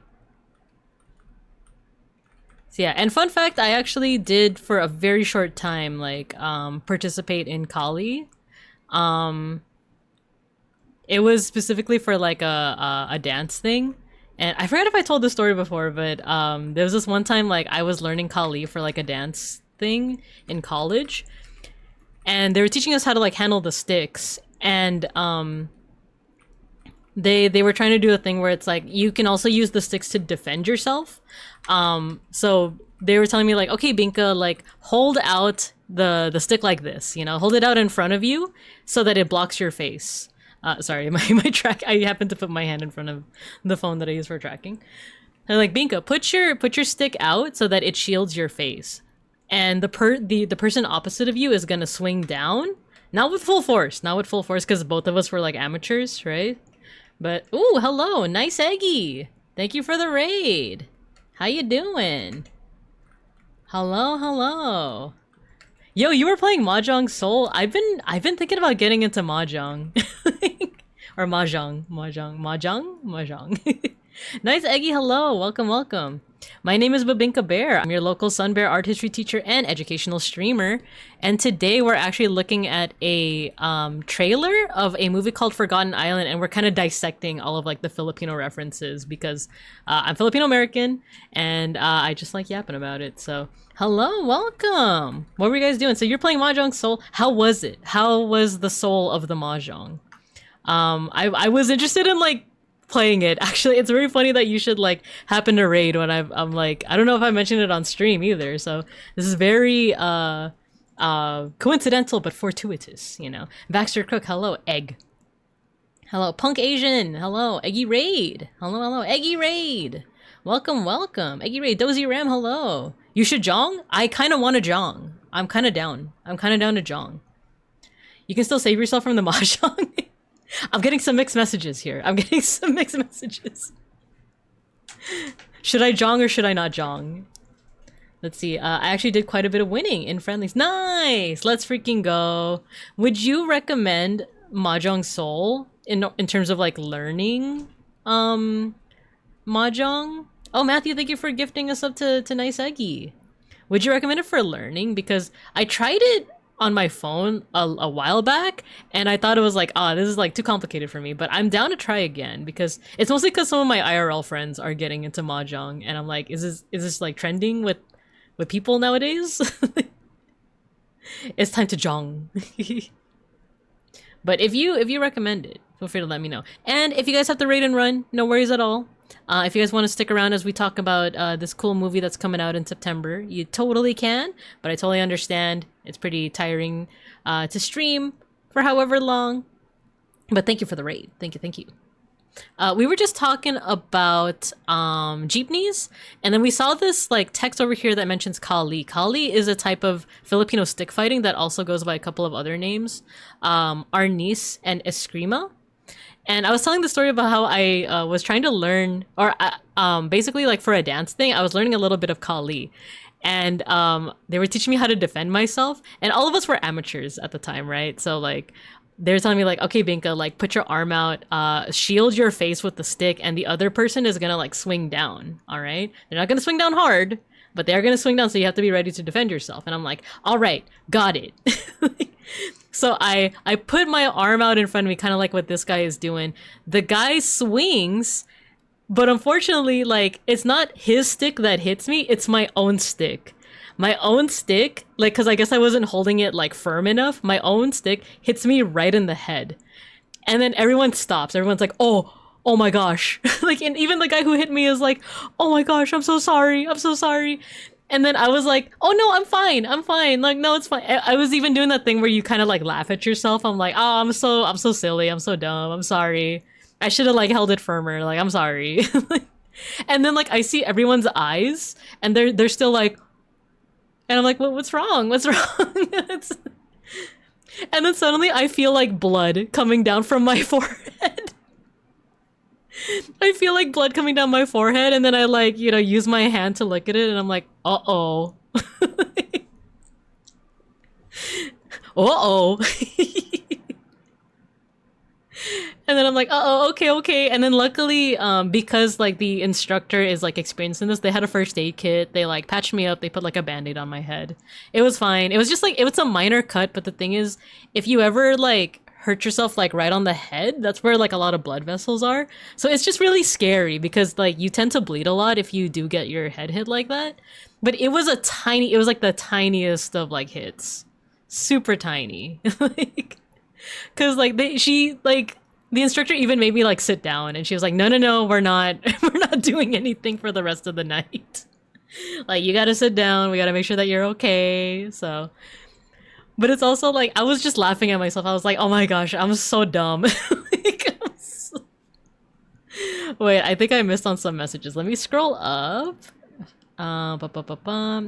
Not gonna lie, I want Kali sticks because they were a weapon in Call of Duty. Oh, I didn't know that. I didn't know that.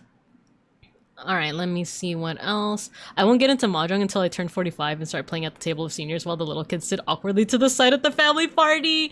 That was me. I was the kid at the family party because I remember my titos and titas, my aunts and uncles, they would be like, hey, Binka, come here. Come here. Your tita over there, does she have a tile that looks like this? And like he showed me a tile and I'd be like, I don't know. Because I was like 5 or 6 at the time. Like I don't know how to read. I don't know. Like, or maybe I should have learned how to read by then, but like I didn't know how to tell like okay, do I see the pretty birdie or do I see like 5 sticks, you know? I'm just like, I don't know. I think Mahjong Sol is a fine place to start, although I'm not sure I'd recommend on phone since the screen is a bit too small to play comfortably. Yeah, I heard that it's available on PC, right? Because I did see that Steam has it, so who knows? Maybe I'll have a Mahjong Sol learning arc here on stream. If not this week, next week. But good to know, good to know. Thank you, Eggy. Thank you, thank you. Mahjong fascinating to watch, I think, even if you can't understand it. Yeah, for real. It seems intense, and it's also why I wanted to watch that one anime, Akagi?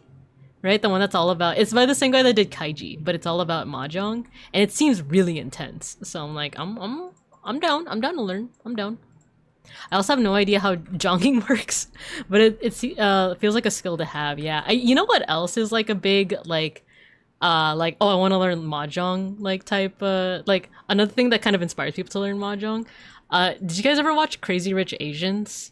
Like half of the plot has to do with like understanding mahjong. Like you can still understand the plot just fine if you don't, but it's one of those things that like I feel like this hits better if you know mahjong.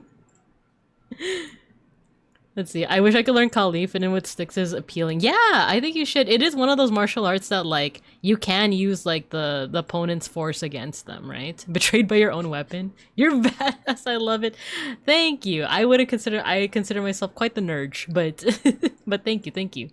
Not concussed? I don't think I was.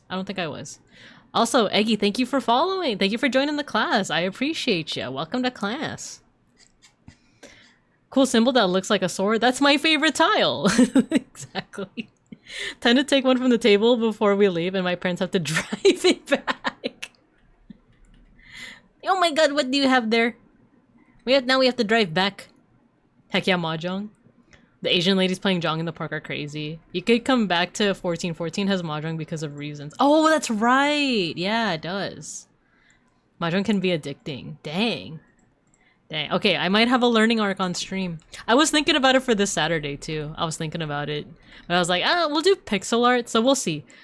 Saturday stream, just ahead of time, it might be pixel art, it might actually be Mahjong Soul. Who knows? So yeah, that's my little Kali story of how my head started bleeding because I couldn't defend myself like appropriately. Oregon Trail is happening on Friday. Saturday is gonna be either pixel art or Mahjong Soul. So yeah. Wait, did I put it correctly on my schedule? Now this is making me question. No, yeah, Friday is Oregon Trail. Yeah. 14 had Mahjong added so the producer would have an excuse to play Mahjong at work. That's so funny. I picked up a bit from watching Bruce Lee's drills. How you'd be able to apply those to Kali sticks. Oh. I know that Beans loves like Bruce Lee stuff. I know the whole, what's that quote, like one must be like water, you know? With quick down then up attacks or vice versa. Yeah, I do like martial arts styles that are more about like, it doesn't matter how small you are, especially because I am small, but it's like, oh, you can use like your enemies, like your opponent's like force against them, right? Like I actually did take a judo class in college. It was one of those like, I just had one semester left and I did all of my requirements and I just needed like a physical activity credit. And oh, what else? I forgot. Like it was literally my last semester in like community college. It was like okay, it's literally my last year. I took all of my requisites. I'm gonna transfer for sure, even if I fail anything in this semester. So I'm gonna chill. So I took a judo class, and I got my butt beat. I learned a lot. I learned how to properly fall. I learned how to fall properly, which actually is a skill in martial arts. Like, you have to be able to fall in a way that, like, doesn't, like, hurt your head, basically. And, like, kind of absorb the shock. But yeah, I couldn't. Like, it was so hard for me. I was the shortest and smallest person in that class. And I always got paired up with the next shortest person, and she just always whooped my butt. And she was, like... She herself was also, like, really skinny and kind of small, but she just kept, like, whooping my butt, you know? Be water, my friend. Exactly. You put water in a cup, the water becomes the cup, etc. Yeah, falling and rolling with the punches. Beware of a properly falling sun bear. Exactly. Because when you fall properly, you also have to, like, smack the ground with your hand, with your paw. You know, you have to, like, fall, and then you like smack the ground with your paw. There's some crazy Filipinos in here. Alright, so yeah, so I don't know if this part of the trailer is talking about Kali, the fighting stick, the stick fighting, or maybe something else, but it could be because it is a Filipino style, right? Oh yeah, let's not play it before John YouTube kicks my butt. They have their little charm bracelet. It has cassette. Oh, can we read what the cassette says? Oh, it just says Megamix. Megamix. They have their cute friendship bracelet, and then something starts happening. Oh, this is the part that a lot of people notice, because like if you look at the outer edges, it's the Filipino sun. It's the Filipino sun. There we go. Like you could tell from like the sun rays over here. So they're falling. We have some pictures over here. Oh, okay, and then there's a bird. There's a big bird. This, I feel, has a variety of, like, there's a variety of possibilities as to what this might be referenced to or what it might be. It could be a creation just from the movie itself, but there is a lot of bird lore within Filipino folklore. So what comes to mind immediately is something called the sarimanok. So let me... the sarimanok. This is actually a yeah, bird lore. Exactly, Baxter Crook. Hello. Or you were here earlier, but so the sarimanok is a legendary bird, but it's specifically from Mindanao. So we're gonna get a little bit in the weeds here, but as I mentioned before, the Philippines has like different island groups that could be broadly classified as, here we go, Luzon, which is the northernmost part, and it's like the biggest part. And Caddy Shot, hello, thank you for joining the class. Delicious sari manok. So you have Luzon up here, and then you have the Visayas, which is like kind of like this big like archipelago portion in the center, and then this big island over here, as well as like the southern islands over here. That's all called Mindanao. So, excuse me, give me a second. Got too excited. I choked on saliva again. Actually, give me a second. Okay. I'm just too excited. I'm just too excited to talk about the Philippines. So Luzon, if I were to like kind of give some like quick like ways to kind of differentiate different, like especially like indigenous cultures, Luzon is famous for like people that live in the mountain. The mountain area is known as like the Cordilleras, and the people have like a variety of names, but like sometimes they're called like the Ifugao, but then there's also different groups called like the Kalinga, the Apayao, and they're known for, like, a lot of people will say that they like held on to their traditions and their religion despite Spanish colonization, though nowadays a lot of them are Christian. I just realized the Smiley Islands to our left. Smiley Islands. Kind of like this one? Oh no, this one! Is it this one? Yeah, I wonder if those are like super tiny islands. So yeah, Luzon, like in terms of indigenous populations, like they're known for like the mountain peoples, and then there's also Metro Manila, which is like the capital and like kind of like the well-known like metropolitan area. And then you get into the Visayas. In terms of like indigenous folks, you have like back before the Spaniards came, you had people that had like really extensive like tattoo culture. Like they actually, I think I can even show you a picture. Give me a second. So if we look at the Boxer Codex.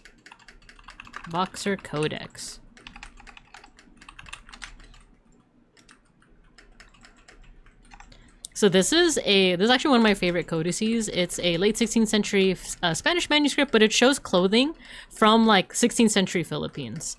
And when it came to the Bisaya people, they call them pintados because they were like quote unquote painted, but it's like tattoos. They had like body-wide tattoos, like all over their bodies, basically. So like the Visayas is known for like that culture, the Cebuano or Waray, but there's a whole bunch of like each of these island groups all has like a whole bunch of different cultures within them and languages too. Yeah, Apawang Od, yeah. I think she's Kalinga, I want to say. Or she's definitely from the mountains. So like I think her tattoo culture is a little different from this one because this one is Bisaya and that one is mountain. And it's funny because I have a friend that's actually like doing research in like the different tattoo cultures. But yeah, so Apo Wang Od is a we can actually Google her. Wang Od. She's like over 100 years old. Literally over 100 years old. So this is like the oldest like or most well-known like tattoo practitioner of the mountain groups. She's Kalinga. You can see here that she has these tattoos here. She's like over 100 years old and she's like she still practices, I think it's like batok. It's like the old way of like applying tattoos. So like it's basically, you see here it's like a stick and a nail and then she's like pounding pigment through that nail into the skin. So a lot of people, whether they're Filipino or not, for better or worse, will make the trip out to where Apawang Od lives so that they can get a tattoo applied by her. And the reason why I say like for better or for worse is because like one, she's like 100 years old. She's like tired, you know, like, or it's very possible that she has like a lot of vitality left in her, but like you have to like wonder like how many people she tattoos like a day, you know? And another thing is that it's a lot of people that are getting tattoos that aren't necessarily like attached to the culture, or they're not attached to the culture. Like each of these tattoos has a very specific tradition associated with them, has a very specific meaning, and kind of similar to like Native American communities where it's like, oh, like you only are able to like wear feathers if you like won in a battle or like did some kind of like, you know, great thing. It's kind of like that where like in the old days these tattoos were like rites of passage, like they had a lot of like sacred meaning applied to them. And you know, Blake Johnson from the US is like just making the trip out to get like a random tattoo that they might not care about or like know the meaning of, you know? Yeah, tourists, exactly. And like I'll even say that like it's very possible that some of them are also like Phil-Ams that don't know the meanings either. It's very possible that it's Phil-Ams that do know the meaning and do like appreciate like what is being applied on them. But like it's unfortunate that like because of like the amount of people that visit her, I do feel like a lot of them are just like kind of there for the novelty rather than like the deeper like sacred meaning of these tattoos. So like that's kind of like my thing with that. It's like it's cool because they are continuing the tradition. And they are popularizing the tradition, so people know who like Apawang Od is. But it's just unfortunate that like it's almost like it's like the cultural appropriation conversations that we have like about like Native American appropriation and stuff like that. So that's like my thing on it. But it's nuanced. There's positives and there's negatives, right? We already have another ad break coming up. Dang, it's going by so fast. Oh, but dang, I went on a way tangent. So, yeah, there's these three different groups. The last group, Mindanao, is known for still having like a very big Muslim population. There's a lot of Christians as well, especially in Davao City, where my mom's from. But there's also a lot of Muslims, and one of the groups here, the Maranao, I believe they're Muslim. They might also be a group called oh my god, why am I forgetting what it's called? Lumad is like indigenous like beliefs. I need to look it up actually. Maybe I'll do that during the ad break. But it's specifically associated. I think this is Muslim. I think they're Muslim, yeah. So yeah, it's like Muslim folks. So this tale kind of like spawns from that. But we do have an ad break coming up, so I'm gonna go ahead and put you guys here in recess, and then we'll talk more about it in a bit. I'm gonna eat some more of my risotto, so I'll see you guys in like 3 minutes.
Give me a second. Just finishing up my din din. I'm chewing.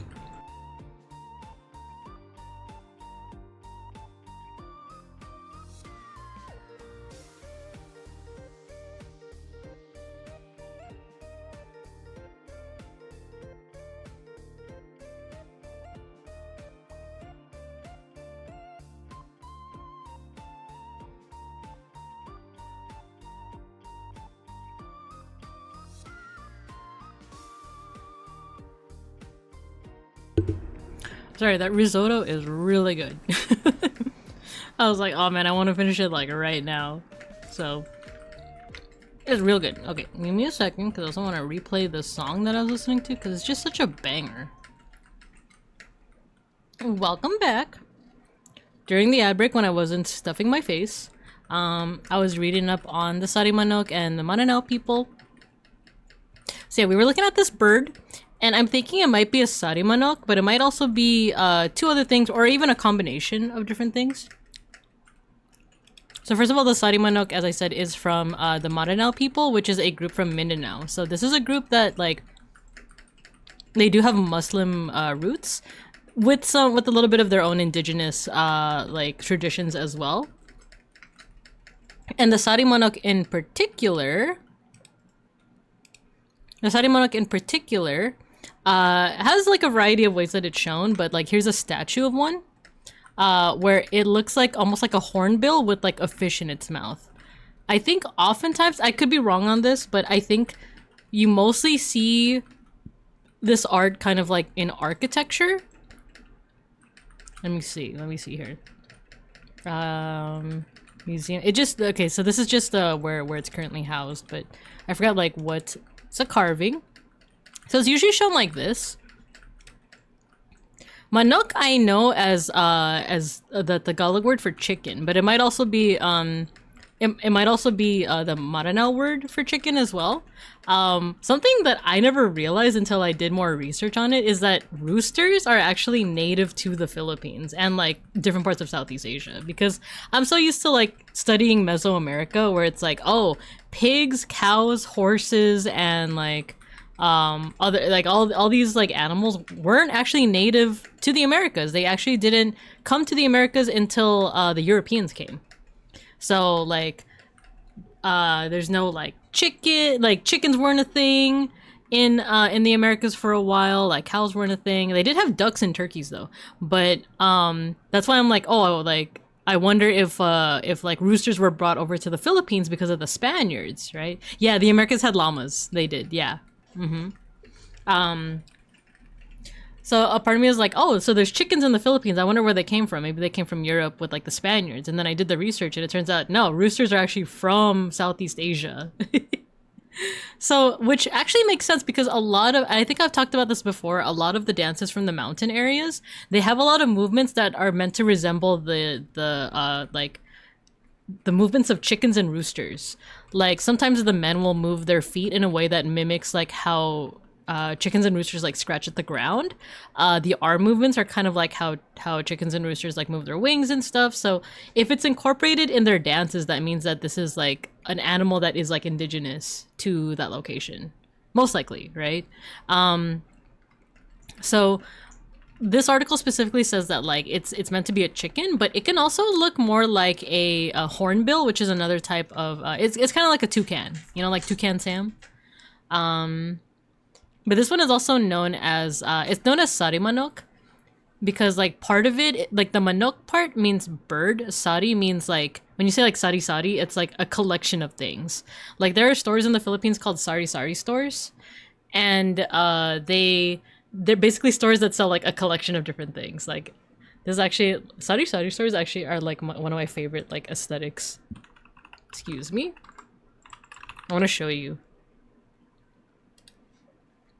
This is something that when I lived in the Philippines, like as a little kid for like half a year, I remember seeing these a lot.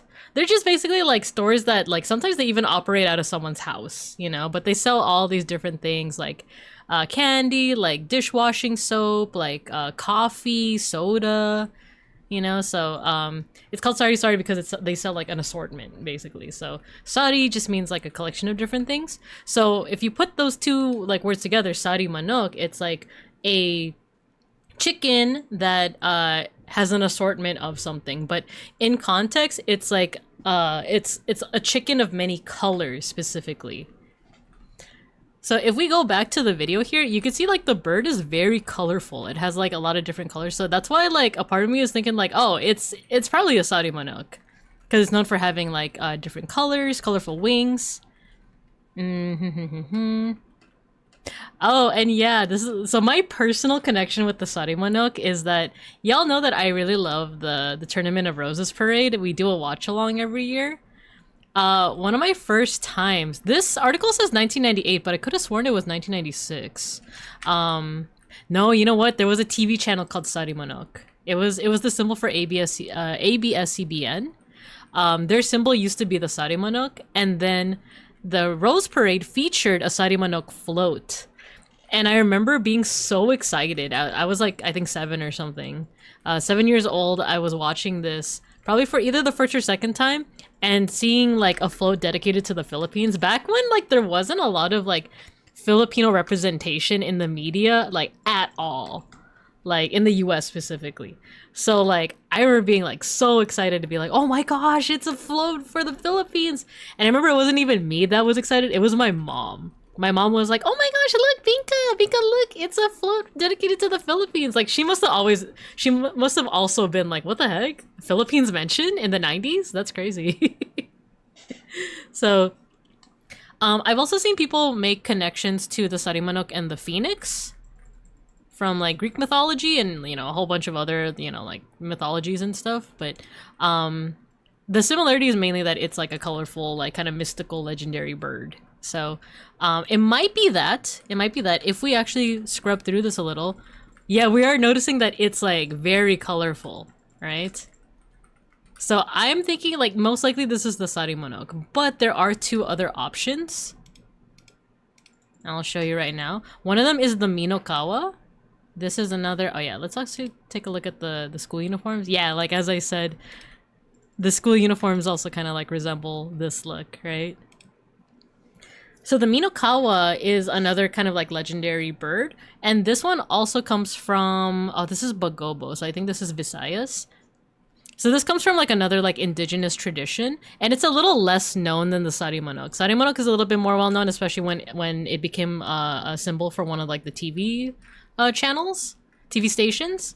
The Minokawa is not as well known, especially because it's very similar to another legend called the Bakunawa. So let me Google that one for you, Bakunawa. So the Bakunawa is a dragon. Or like a serpent, basically. But it's believed that like whenever eclipses happen, it's because it's being eaten by the serpent. Lunar eclipse. Like back in ancient times, the ancient like Bagobo, or the ancient like peoples of the Philippines, they would look up into the sky and like if they saw an eclipse, first of all, that's terrifying. Like before the era where you can kind of like predict when eclipses would happen. Actually, to be fair, ancient peoples were able to predict eclipses pretty fairly, but like sometimes you might not be able to predict this one. So whenever you see like a phenomena such as like the moon disappearing or the moon turning red or like the sun disappearing, that's terrifying. Especially if you don't know astronomically what is happening, right? You know that it's like, oh, it's like the shadow of the moon like covering the sun, or it's the shadow of the earth covering the moon, you know? It's terrifying. So a lot of different peoples from different like parts of the world, they made up all these like these stories as to like what is happening, what is this phenomena, right? And for the Bagobo of the Philippines, they thought, oh no, sorry, but like for the Visayans of the Philippines, they thought it was a giant dragon called a Bakunawa. For the Bagobo, they thought it was a giant bird called a Minokawa. So it's a bird that eats the moon.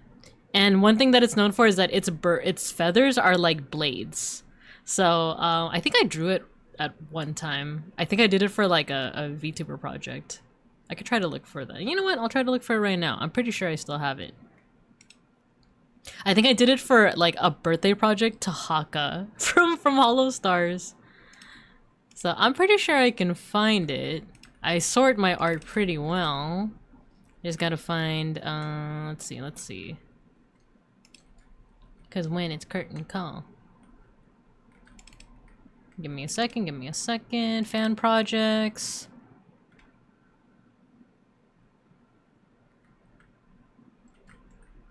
Haka.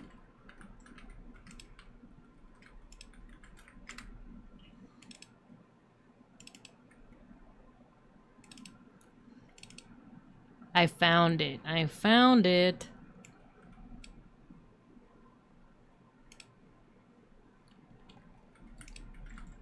What the heck? It's not showing! Dang it, I found that folder for nothing. I didn't know you were a Hakito. Once upon a time. It's also one of those things where like when the Hollow Stars first came out, I was participating in like every single birthday project that I could. Found it. Give me a second to show it on here. There you go. This was a drawing I made for Haka's birthday because I think the theme of that was like some kind of like fantasy like storybook. So, no, please don't eat the moon. We need it. But yeah, this was my rendition of a Minokawa. And of course I gotta make it just a little bit cute. Just a little bit cute, right? But yeah, so that's the Minokawa.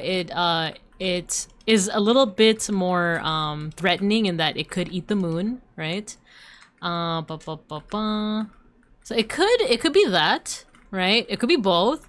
Another thing is that it looks like it's very much based off of the Philippine eagle, at least like the head shape. And this is kind of like the national symbol of the Philippines, or one of many national symbols of the Philippines. There's so many actually. But yeah, this is the Philippine eagle. It looks pretty cool. And yeah, that's all I was gonna say is that like it kind of looks like it, right? Like the head shape. It's a little stylized,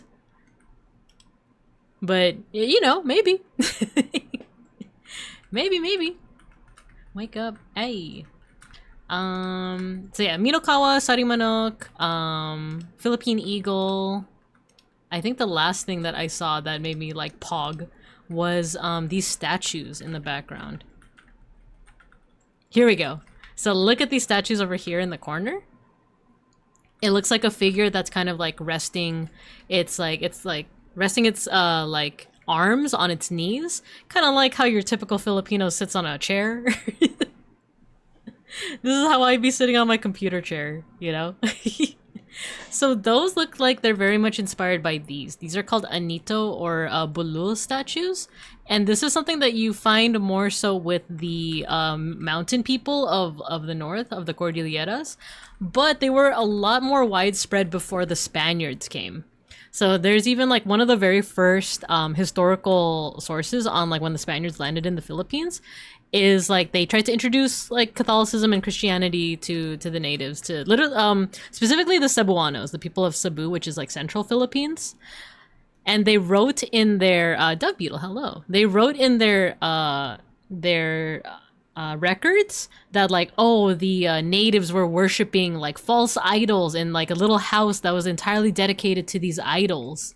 You know, that's kind of just how the Spaniards would write about anything that's not Christian or Catholic. They would call them like idols and evil things and all that stuff.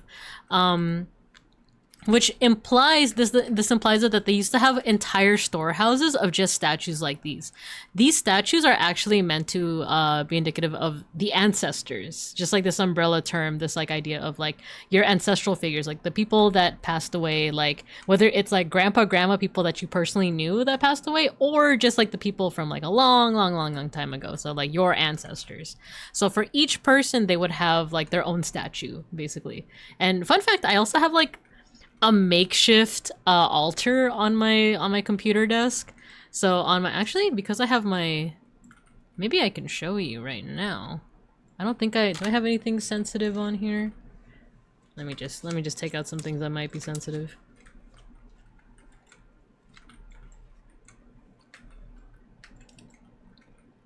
So let me see if I can show you. Oh, I can't because of the weight. Wait. This is a little risky. But I'm gonna loosen this. There we go. It's dusty. Don't make fun of me of how dusty it is, but like this is actually my makeshift like altar. I have like a Santo Nino, and then I have these little like Anito statues that I made out of like air dry clay and a little Yoda. So all those are like all pretty much dedicated to a loved one that has passed away. So like I believe these are for my two biological grandpas, and this one is for my white grandpa. Because he likes Star Trek and Star Wars, he likes sci-fi. So I was like, instead of making an Anito statue, I'll just use the Yoda. Oh, actually, now that I remember, that statue actually used to belong to him. My grandma gave it to me. Sorry. Okay. My grandma like literally gave me that statue, like that little Yoda. So you know what? Thinking about it, I don't think I have a statue for my grandma. I still have one grandma that's still alive, but I have one that already passed away. So I think I need to make a statue for her. But yeah, so every day I woe over what Filipino could have been without Catholicism. I think about that too, and it turns out there's a movie about it. I haven't watched it yet though, but I think it's called Kingdom, and it imagines a world where the Philippines was never colonized, and it basically feels a little bit more like there's more indigenous, but also like Muslim touch of Hindu Buddhism. You know, but it's an interesting one. It's an interesting like concept, and I want to watch the movie. Maybe watch along, maybe. But I'm thinking about it. I'm thinking about it. But yeah, so like back in the day, like this was a little bit more widespread. This idea of like having statues for each of your ancestors. The people of the north, the Cordilleras, the mountain people, still kind of practice this. But here's what that looks like. It looks like a figure of a person. Their knees are up and they're resting their arms on their knees. So if we go back to the trailer, you have that same exact thing. It's a little more stylized. It's a little bit rounder, right? But it does definitely seem like it's based on that, right? So that means like, if we're keeping count of all the different traditions we've seen so far, we have a little bit of like, we have a lot of contemporary with the jeepney. We have the Visayas with the Manananggal, because that comes from specifically the island of Aklan. We have a little bit of Mindanao with the Sari Manok, or what might be the Sari Manok. We have, oh, I'm also interested in what this is. And then we have like the northern like mountain tribes. So there's still a little more to check out here. So it seems like there's also some kind of like evil presence here. Maybe it's like a Manananggal. Maybe it's like, there's also like this term aswang, which is just like kind of an umbrella term for like witches, like demons and stuff like that. So it could be that. Actually, let's see. If we play this slowly, is there anything? Oh, look, there's some wings here. There's some wings. Is she growing wings? Is she turning into a Manananggal, do you think? There is, in the mythology, there is a, well, I shouldn't say mythology. In the folklore, depending on like where the folklore like derives from, there are ways like to become a Manananggal. Because part of it is like, it's not like vampires or werewolves where it's like, oh, if you're bitten by one, you can become one. Instead, it's like when a Manananggal dies, a small black chick, like a little like baby hen, basically, like a small black chick will come out of the Manananggal's body through the mouth. And if someone were to swallow that chick, they become a Manananggal. One could isekai pun their name into Jeepney Isekai. I know that Sakai is like to ride something, right? Isekai. Wait, I love that. I'm gonna pin that. I love that. I love that. So I wonder if maybe is she turning into one, or maybe that's just like another creature on her back? You think? She also has like the haircut going on. No, that looks like, ooh, this is an interesting shot. This is also an interesting shot.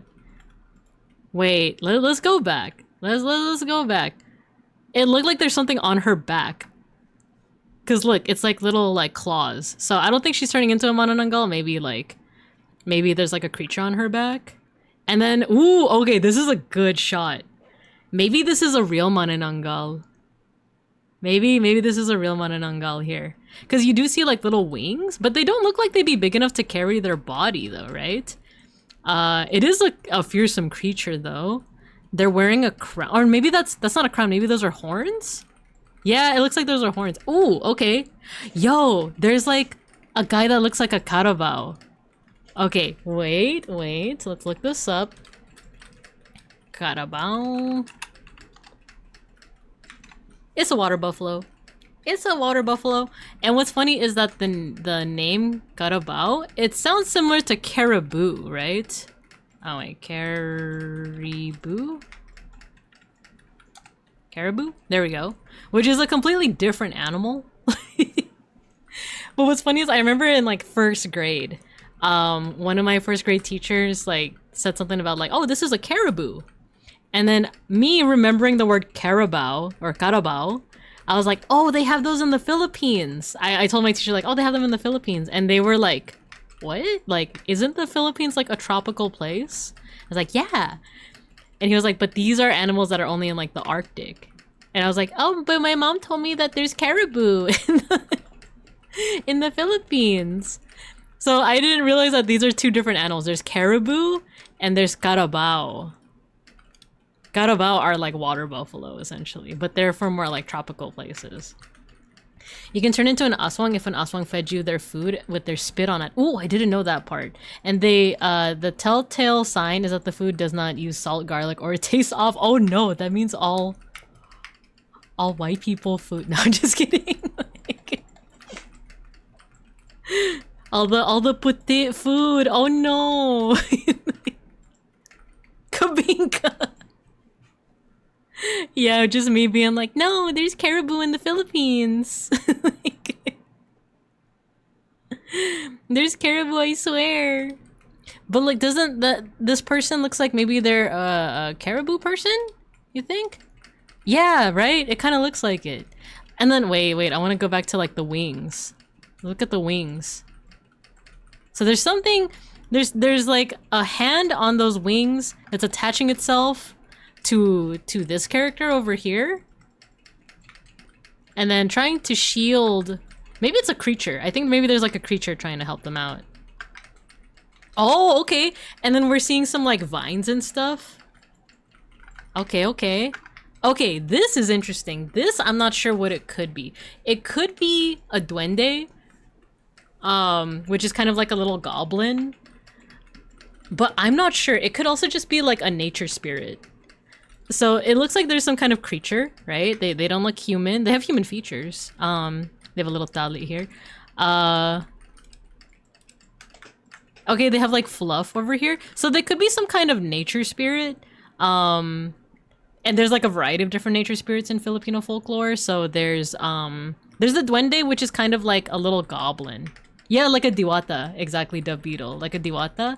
There's also two others. I'm like racking my brain for the names. There's one called a capre, which is like it's like a big hairy guy that just smokes cigars in the trees. So capre. Mushi rice. Hello. We're talking about Forgotten Island. A new trailer came out for this island that is very much based in the Philippines. So I'm just sharing my reaction to it. So one of these creatures is the capre, which is just like a big hairy guy that smokes cigars. Which seems like that could easily just be like if you think about like the origin of this, maybe some guy just like wanted to smoke cigars in the trees, and then people who saw it are just like, oh, be careful, that's like a ghost, you know, it's like a spirit. Yeah, I got a 2D model. Yeah, live 2D model. Exactly. Yeah, the smoker tree orc. Yes. So the origin of this could just be like a guy, but a part of me also thinks that like I did a little bit of research like way back in college where the little dancing emote. I love your emotes. How have you been? Hope you've been good. We're talking about Filipino like folklore and stuff. What was I saying? I did a little bit of research, and the word capre actually predates like Spanish, or rather like it's mentioned very early on in like 16th century, but it doesn't necessarily denote a guy that's smoking cigars in the trees. It seems like it's more so used as a like nature spirit. Like it's just kind of like a generic nature spirit, basically. There's another one. Oh, I forgot what it's called. It's a female nature spirit. Batibat. It's called a batibat. Batibat. And it's known as like, oh, it's like a fat woman that like sits on people, and it's said like that's what causes like sleep paralysis. No, why did AutoMod not let you say Arabic kafir, meaning a non-believer? Oh. No, it was the word kafir. I guess that's for some reason a word. Yeah, so I wouldn't be surprised if that's the origin of capre, right? Kapre meaning like kafir, a non-believer. I also hear schnackery, so give me a second. I'm gonna open the door for him again.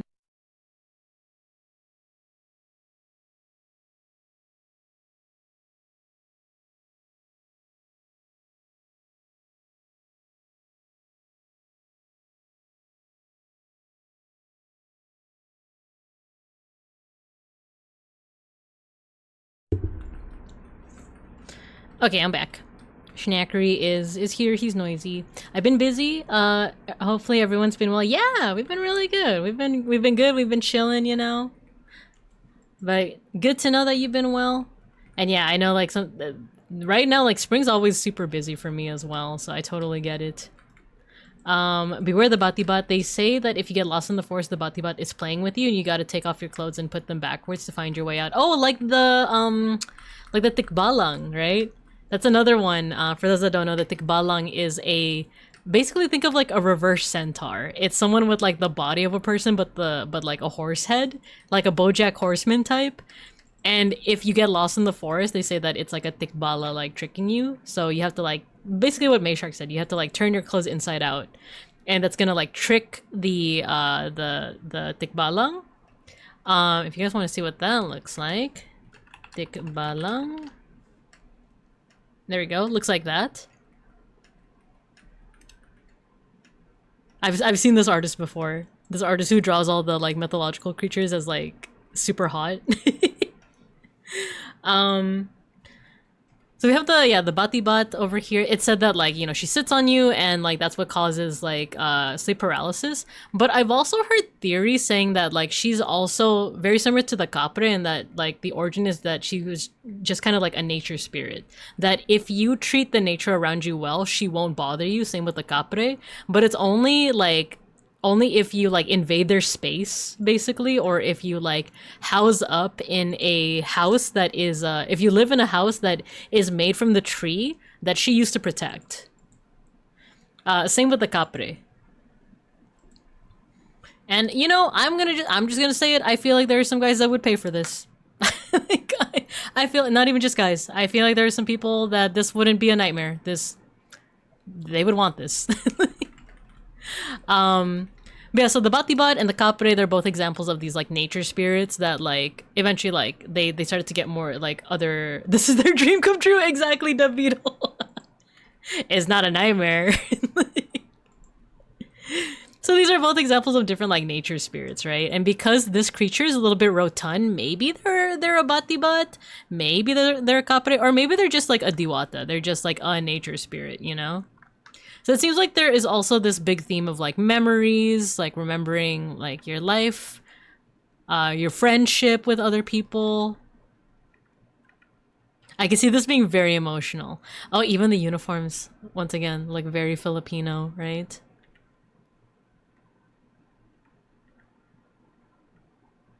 All right. Who let the dogs out? Okay, okay. All right, cool. So that's actually the end of the trailer. So it looks like we dissected everything we could dissect out of the moment. I'm super excited to like watch this when it comes out in September. A bunch of my friends from like the Filipino club and a bunch of just like my Filipino connects are all really excited to watch it. So it might be a group watch thing, or it might be like just me and Beans like watch it, but I'm excited. I'm excited. And whenever it comes out on a streaming service, I'd be down to watch it again with you guys. So all good stuff. All good stuff. Let's see. Or if a tree is super old with thick leaves, we pay respects to them because we believe they live in those trees. Yeah, isn't that what you said? Like, you don't point in the Philippines. Like, especially not at a tree. Like, people don't point with their fingers because you could be pointing at a spirit. And you especially do not point at trees because there might be a spirit, there might be Nuno Sapunso, there could be like some kind of, yeah, like some kind of diwata, some kind of like nature spirit, like, and you could be offending it, you know? That's another reason why it's funny, I believe we raided into Nina last time, and she happened to be watching a film about Adarna. It's like a kid's film about like this legend of like the Adarna bird, Ibong Adarna. And there's a scene where these little kids, they are like peeing somewhere in nature, and before they do that they say tabi tabi po, which is like Like tabi-tabi is like next to, like, and po is just something that you say to like a respected person or like an elder. So tabi-tabi po is like, I guess I'm here next to you or something like that. But it's also like just saying like, oh, excuse us, we're gonna be peeing here. Because it's believed that like if you pee somewhere or if you're like traveling by like a mound, there's like a spirit that lives there. So you have to kind of like pay your respects or else that spirit is gonna like mess with you, essentially. Like in Filipino folklore, there's just this overarching theme of like you have to respect nature or else nature is gonna hurt you, you know? Because I've also, like when I was doing research on like folklore, I remember reading something that like if you don't pay your respects to the duende, to the goblin that lives in the mound, they can give you like venereal diseases, essentially. Is this why we point with our lips? Exactly, exactly. Because it's safer to point with your lips rather than like pointing with your finger. Because then at least you're not like, you know, accidentally pointing at a spirit, you know? Adarna turns you into stone by doo-dooing on you. Yeah, yeah, yeah. Exactly. So yeah, Nina, she was watching the Ibong Adarna movie, and it incorporated like everything from the classic tale. There's like a tale of like 3 princes, and 2 of them are... Oh, Schnackery, what's wrong? Oh, he's playing with this freaking bird again. Schnackery! Okay, I have to open the door for him again.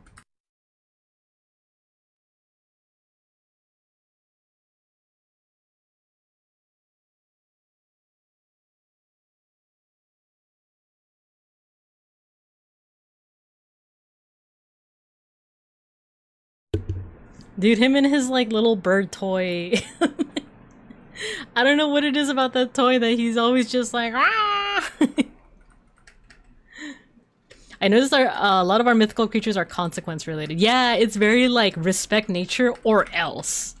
Like with a gun, you know? Like, you know, respect nature or else. Like, what's that one thing that you see at protests? It's like respect our existence or expect resistance. It's basically that, but with nature spirits. Like a lot of them.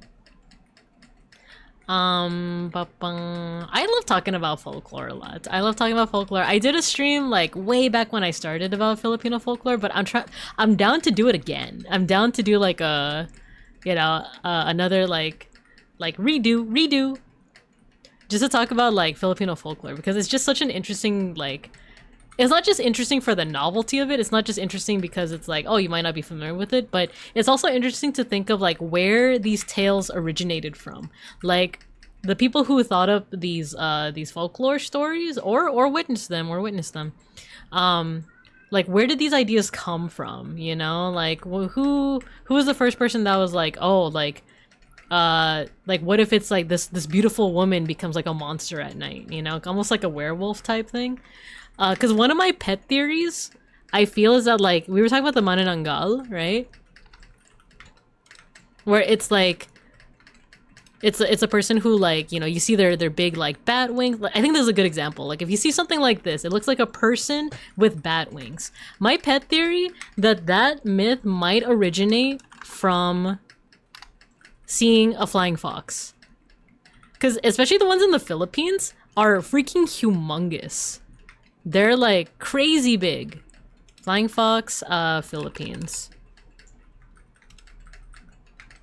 Okay, they're playing with the freaking...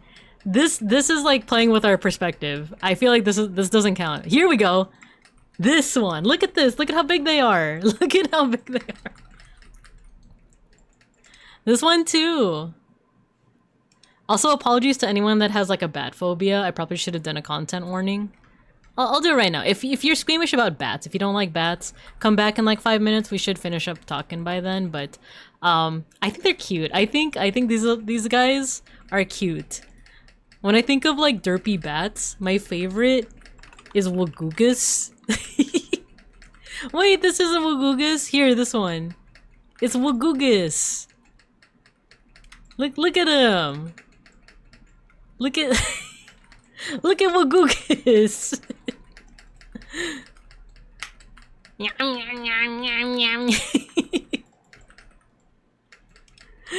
I love Wagugas. That's so adorable. I love that. But yeah, look at like the size of this thing. Can you imagine like seeing this thing in flight? And then being like, oh, that's a person. That's like a human person. Like, I feel like that might be one of the origins of the Manananggal, is like seeing this thing in flight and being like, oh, like, that is a person, and it's a witch, and I don't like that. Way back then, some news do feature people missing and coming back to say that they got abducted and married to an Encanto. Ooh. I always wondered how Manananggal lore came to be. I always thought it was so specific that they detach from a body and then go drink a fetus. Yeah, I forgot if you were here when I talked about it, but I think part of it is this one, the not Natatanggal. It's Penanggalan. Because for one, the wording is very similar, right? Manananggal versus Penanggalan, right? And this is from Indonesia. Or Malaysian, sorry, it's Malaysian. I kept saying Indonesian. It's actually Malaysian. And it's very similar. It's a woman whose like entrails are hanging below them, right? So I think it's partially that. I think it's partially the flying fox, because as you notice, this one doesn't have any like bat wings associated with it. So I feel like the bat wings were added later on by like the Filipinos. But then that also calls into question like, oh, does Malaysia not have like bats like these, right? And then the part about it being specifically a threat to unborn children might just be like, it might be their explanation for stillbirth or like miscarriages. Another interesting thing is the idea that like this could be also associated with like when the Spaniards came and tried to equate the like native religious leaders, many of whom were female, to witches. So like, granted, this is a theory that I heard on something called like the Aswang Project, which is a cool website that talks about Filipino folklore, but it's run by like a white Canadian guy. So it's one of those things where it's like they're very well meaning, but because they have no connection to the culture, it's like, you know, it's kind of questionable, like some of the theories. But they do also seem to like get some sources that are like people from the Philippines, you know? So there is that nuance to it. But the theory is also like this might have like happened around the same time as like the Spaniards were coming, and like a lot of the religious leaders at the time were female kind of like shamans, or like female like they're called babaylan, basically babaylanes. They're kind of like not just spiritual leaders, but they were also like political leaders. So in an attempt to kind of like delegitimize them, or kind of like make them seem like they shouldn't be leaders, is that they would spread this idea of like, oh, these like witches and vampires that are like eating your children, like don't trust them, right? So that's just one theory. Once again, like take it with a grain of salt, or put that salt on the lower half of the Manananggal. So take it with a grain of salt, but it's an interesting theory to say the least, right? Because like the idea of a monster that specifically goes after babies just seems like someone's explanation for like why someone lost their child, unfortunately, you know? Yum yum yum. That could look really creepy at night, lit only by moonlight, yes. That Penanggalan is much more scary because the hitbox is way smaller. Right? Right, exactly. It's like if I'm trying to aim, you know, like I just gotta aim at the entrails, or like I don't have the big wingspan to help me out, right? So yeah. So yeah, like I said, I love talking about Filipino folklore. I'm a little out of practice though. I haven't like done as much research as I used to do back in college, but I just like thinking of like what were the fears that kind of like triggered the creation of some of these stories, right? So yeah, especially since a lot of them do seem to be like centered on nature, right? On respecting nature. Like, could it be one thing where someone got a experience some kind of misfortune, and they're like, this is because I disrespect this, because I pointed at that tree. It's like, oh, I fell in a ditch that one time. It's because I pointed at that tree. I made the spirit angry, you know?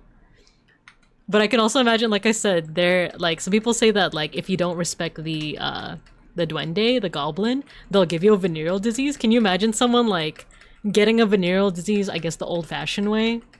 And they're like, no, I didn't I didn't have crabs. I pointed at a tree wrong and I peed next to a ant mound, and that's why I have crabs. Instead of like, yeah, you got crabs because, you know, like, yeah, crabs the old-fashioned way, basically. So, yeah, that's why I'm just so interested in like folklore, like the novelty, like, but also just like how do people like come up with these ideas, right? So yeah, that's pretty much the Forgotten Island. I think at this point we will go ahead and call it. We went over everything that we wanted to go over. This is really cool. I'm really excited to watch this. I'm hoping that showing all the footage that I did show on the stream will not get John YouTube to come over to my house with a little duende just to curse me, you know? But with that, let's go ahead and mosh. Let's do, I kind of want to, we've been listening to Ruby Ibarra this whole time. Let's mosh to Ruby Ibarra. If you guys don't know her, she is a Filipino-American rapper. And she got bars, man. She got bars. Like, she's, like, awesome. So, and I actually met her. I met her personally one time, and she's chill as heck. So, let's see what's a good music video we can play. We can do Us for all the Pinays. Or Here. Here's another good one. Is Here the one that I'm... We could do Here. They're gonna send the minions on me. They are. They are. Wrong studio. It's Universal, so who would they send at me? Oh my god, they would send the freaking like like the classic Hollywood monsters at me. They're gonna send the Invisible Man. They're gonna send the Invisible Man and the Wolfman. And like old school Dracula, but not Nosferatu, not the cool guy. She also performed on stage while heavily pregante. Yes, she did. She did. Let me see if I can find her, like, all of her music videos. Because I do like Us, but let me see what she got. Game up. Oh, here. Let's do Us. Alright, guys. We're gonna go ahead and call it here. Let me go ahead and stop raids.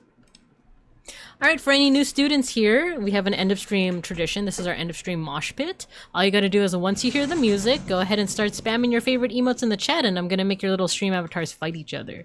There's no correlation between who spams the most emotes and who wins the mosh pit. It's RNG, and it's not rigged. So once you hear the music, get to moshing. And I also appreciate the music video too. It's one of my favorites.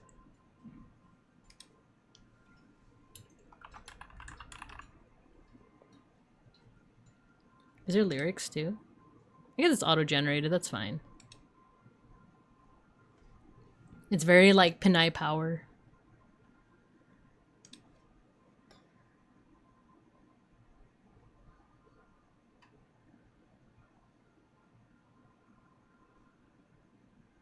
And she's also representing a whole bunch of different like Filipino cultures too with this. Oh! That's funny. I forgot that it's on like slow mode. I was like, why is this so slow? Alright, sorry about that. That's funny. There we go.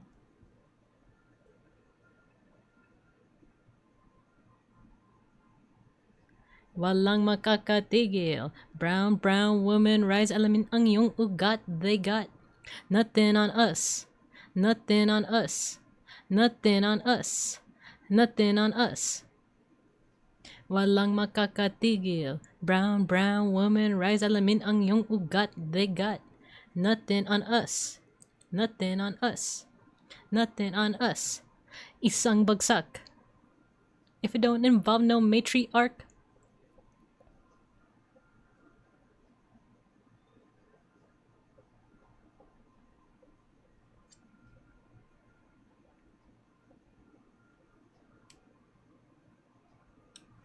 Alright, let me see what we can raid into.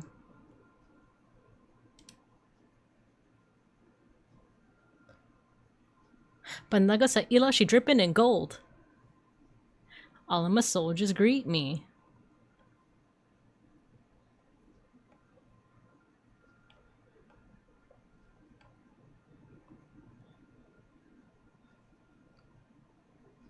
But I don't cry because I organize. Yo, W, good job. You won the mosh pit. Let's go.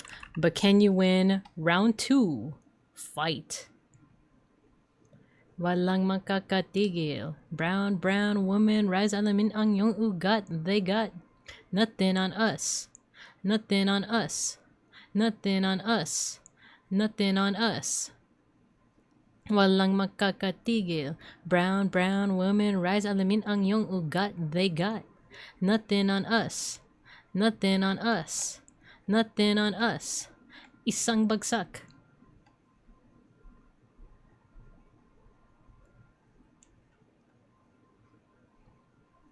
Out of your line, I will protect what's mine.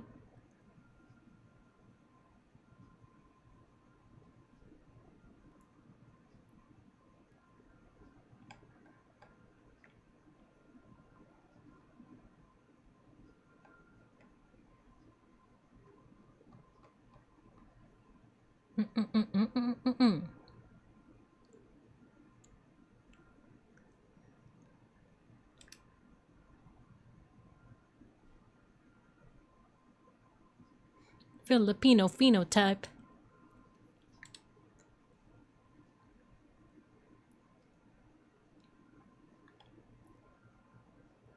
Yo, let's go. We got folk surviving the second round of the mosh pit, and we do have enough time for a third round. Also, Dianork, hello! Hello, you got your sticker. You're just in time for the mosh pit. Last round, too. Last round.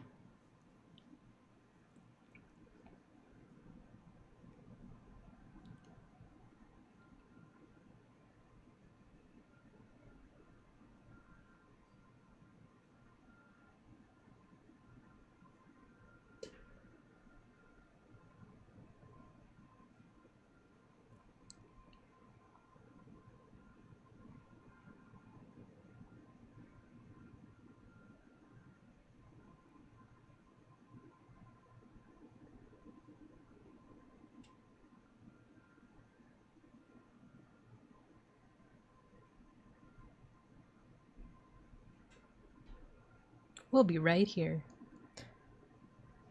Walang makakatigil. Brown, brown woman, rise alamin ang iyong ugat. They got nothing on us. Nothing on us. Nothing on us. Nothing on us. Island woman, rise. Walang makakatigil. Brown, brown woman, rise alamin ang iyong ugat. They got nothing on us. Nothing on us. Nothing on us. Isang bagsak. Good job, good job. Baxter Crook, you won the third round of the mosh pit. Good job, everybody.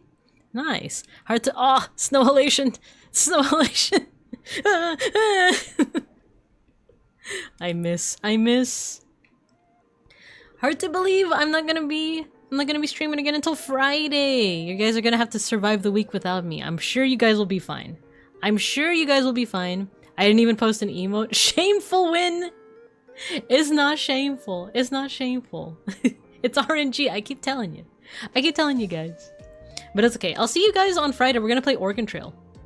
We're gonna play Oregon Trail. You like the transition animation? It was done by George Chungus, who is a lovely guy, an awesome guy. In fact, we'll give him a quick shout out before we raid out. George Chungus. I like to say good evening, George. So yeah, if you're interested in this this cute animation, he's the one that made it. We can freely nom on the tasty tires. Exactly. But alright, we're gonna go ahead and raid into Aros. I feel like it's been a minute since we raided into him. He is just chatting. I think he's gonna eat 100 McNuggets, I think. So we'll have to watch the VOD. Peace and love. Yeah. Thanks for stopping by, everyone. Thanks for stopping by. Let's go ahead and raid. I hope you guys have a good morning, afternoon, and evening. And as always, I'll see you guys when I see you guys. Bye-bye. I appreciate you guys. Alright, get the raid message? We raid.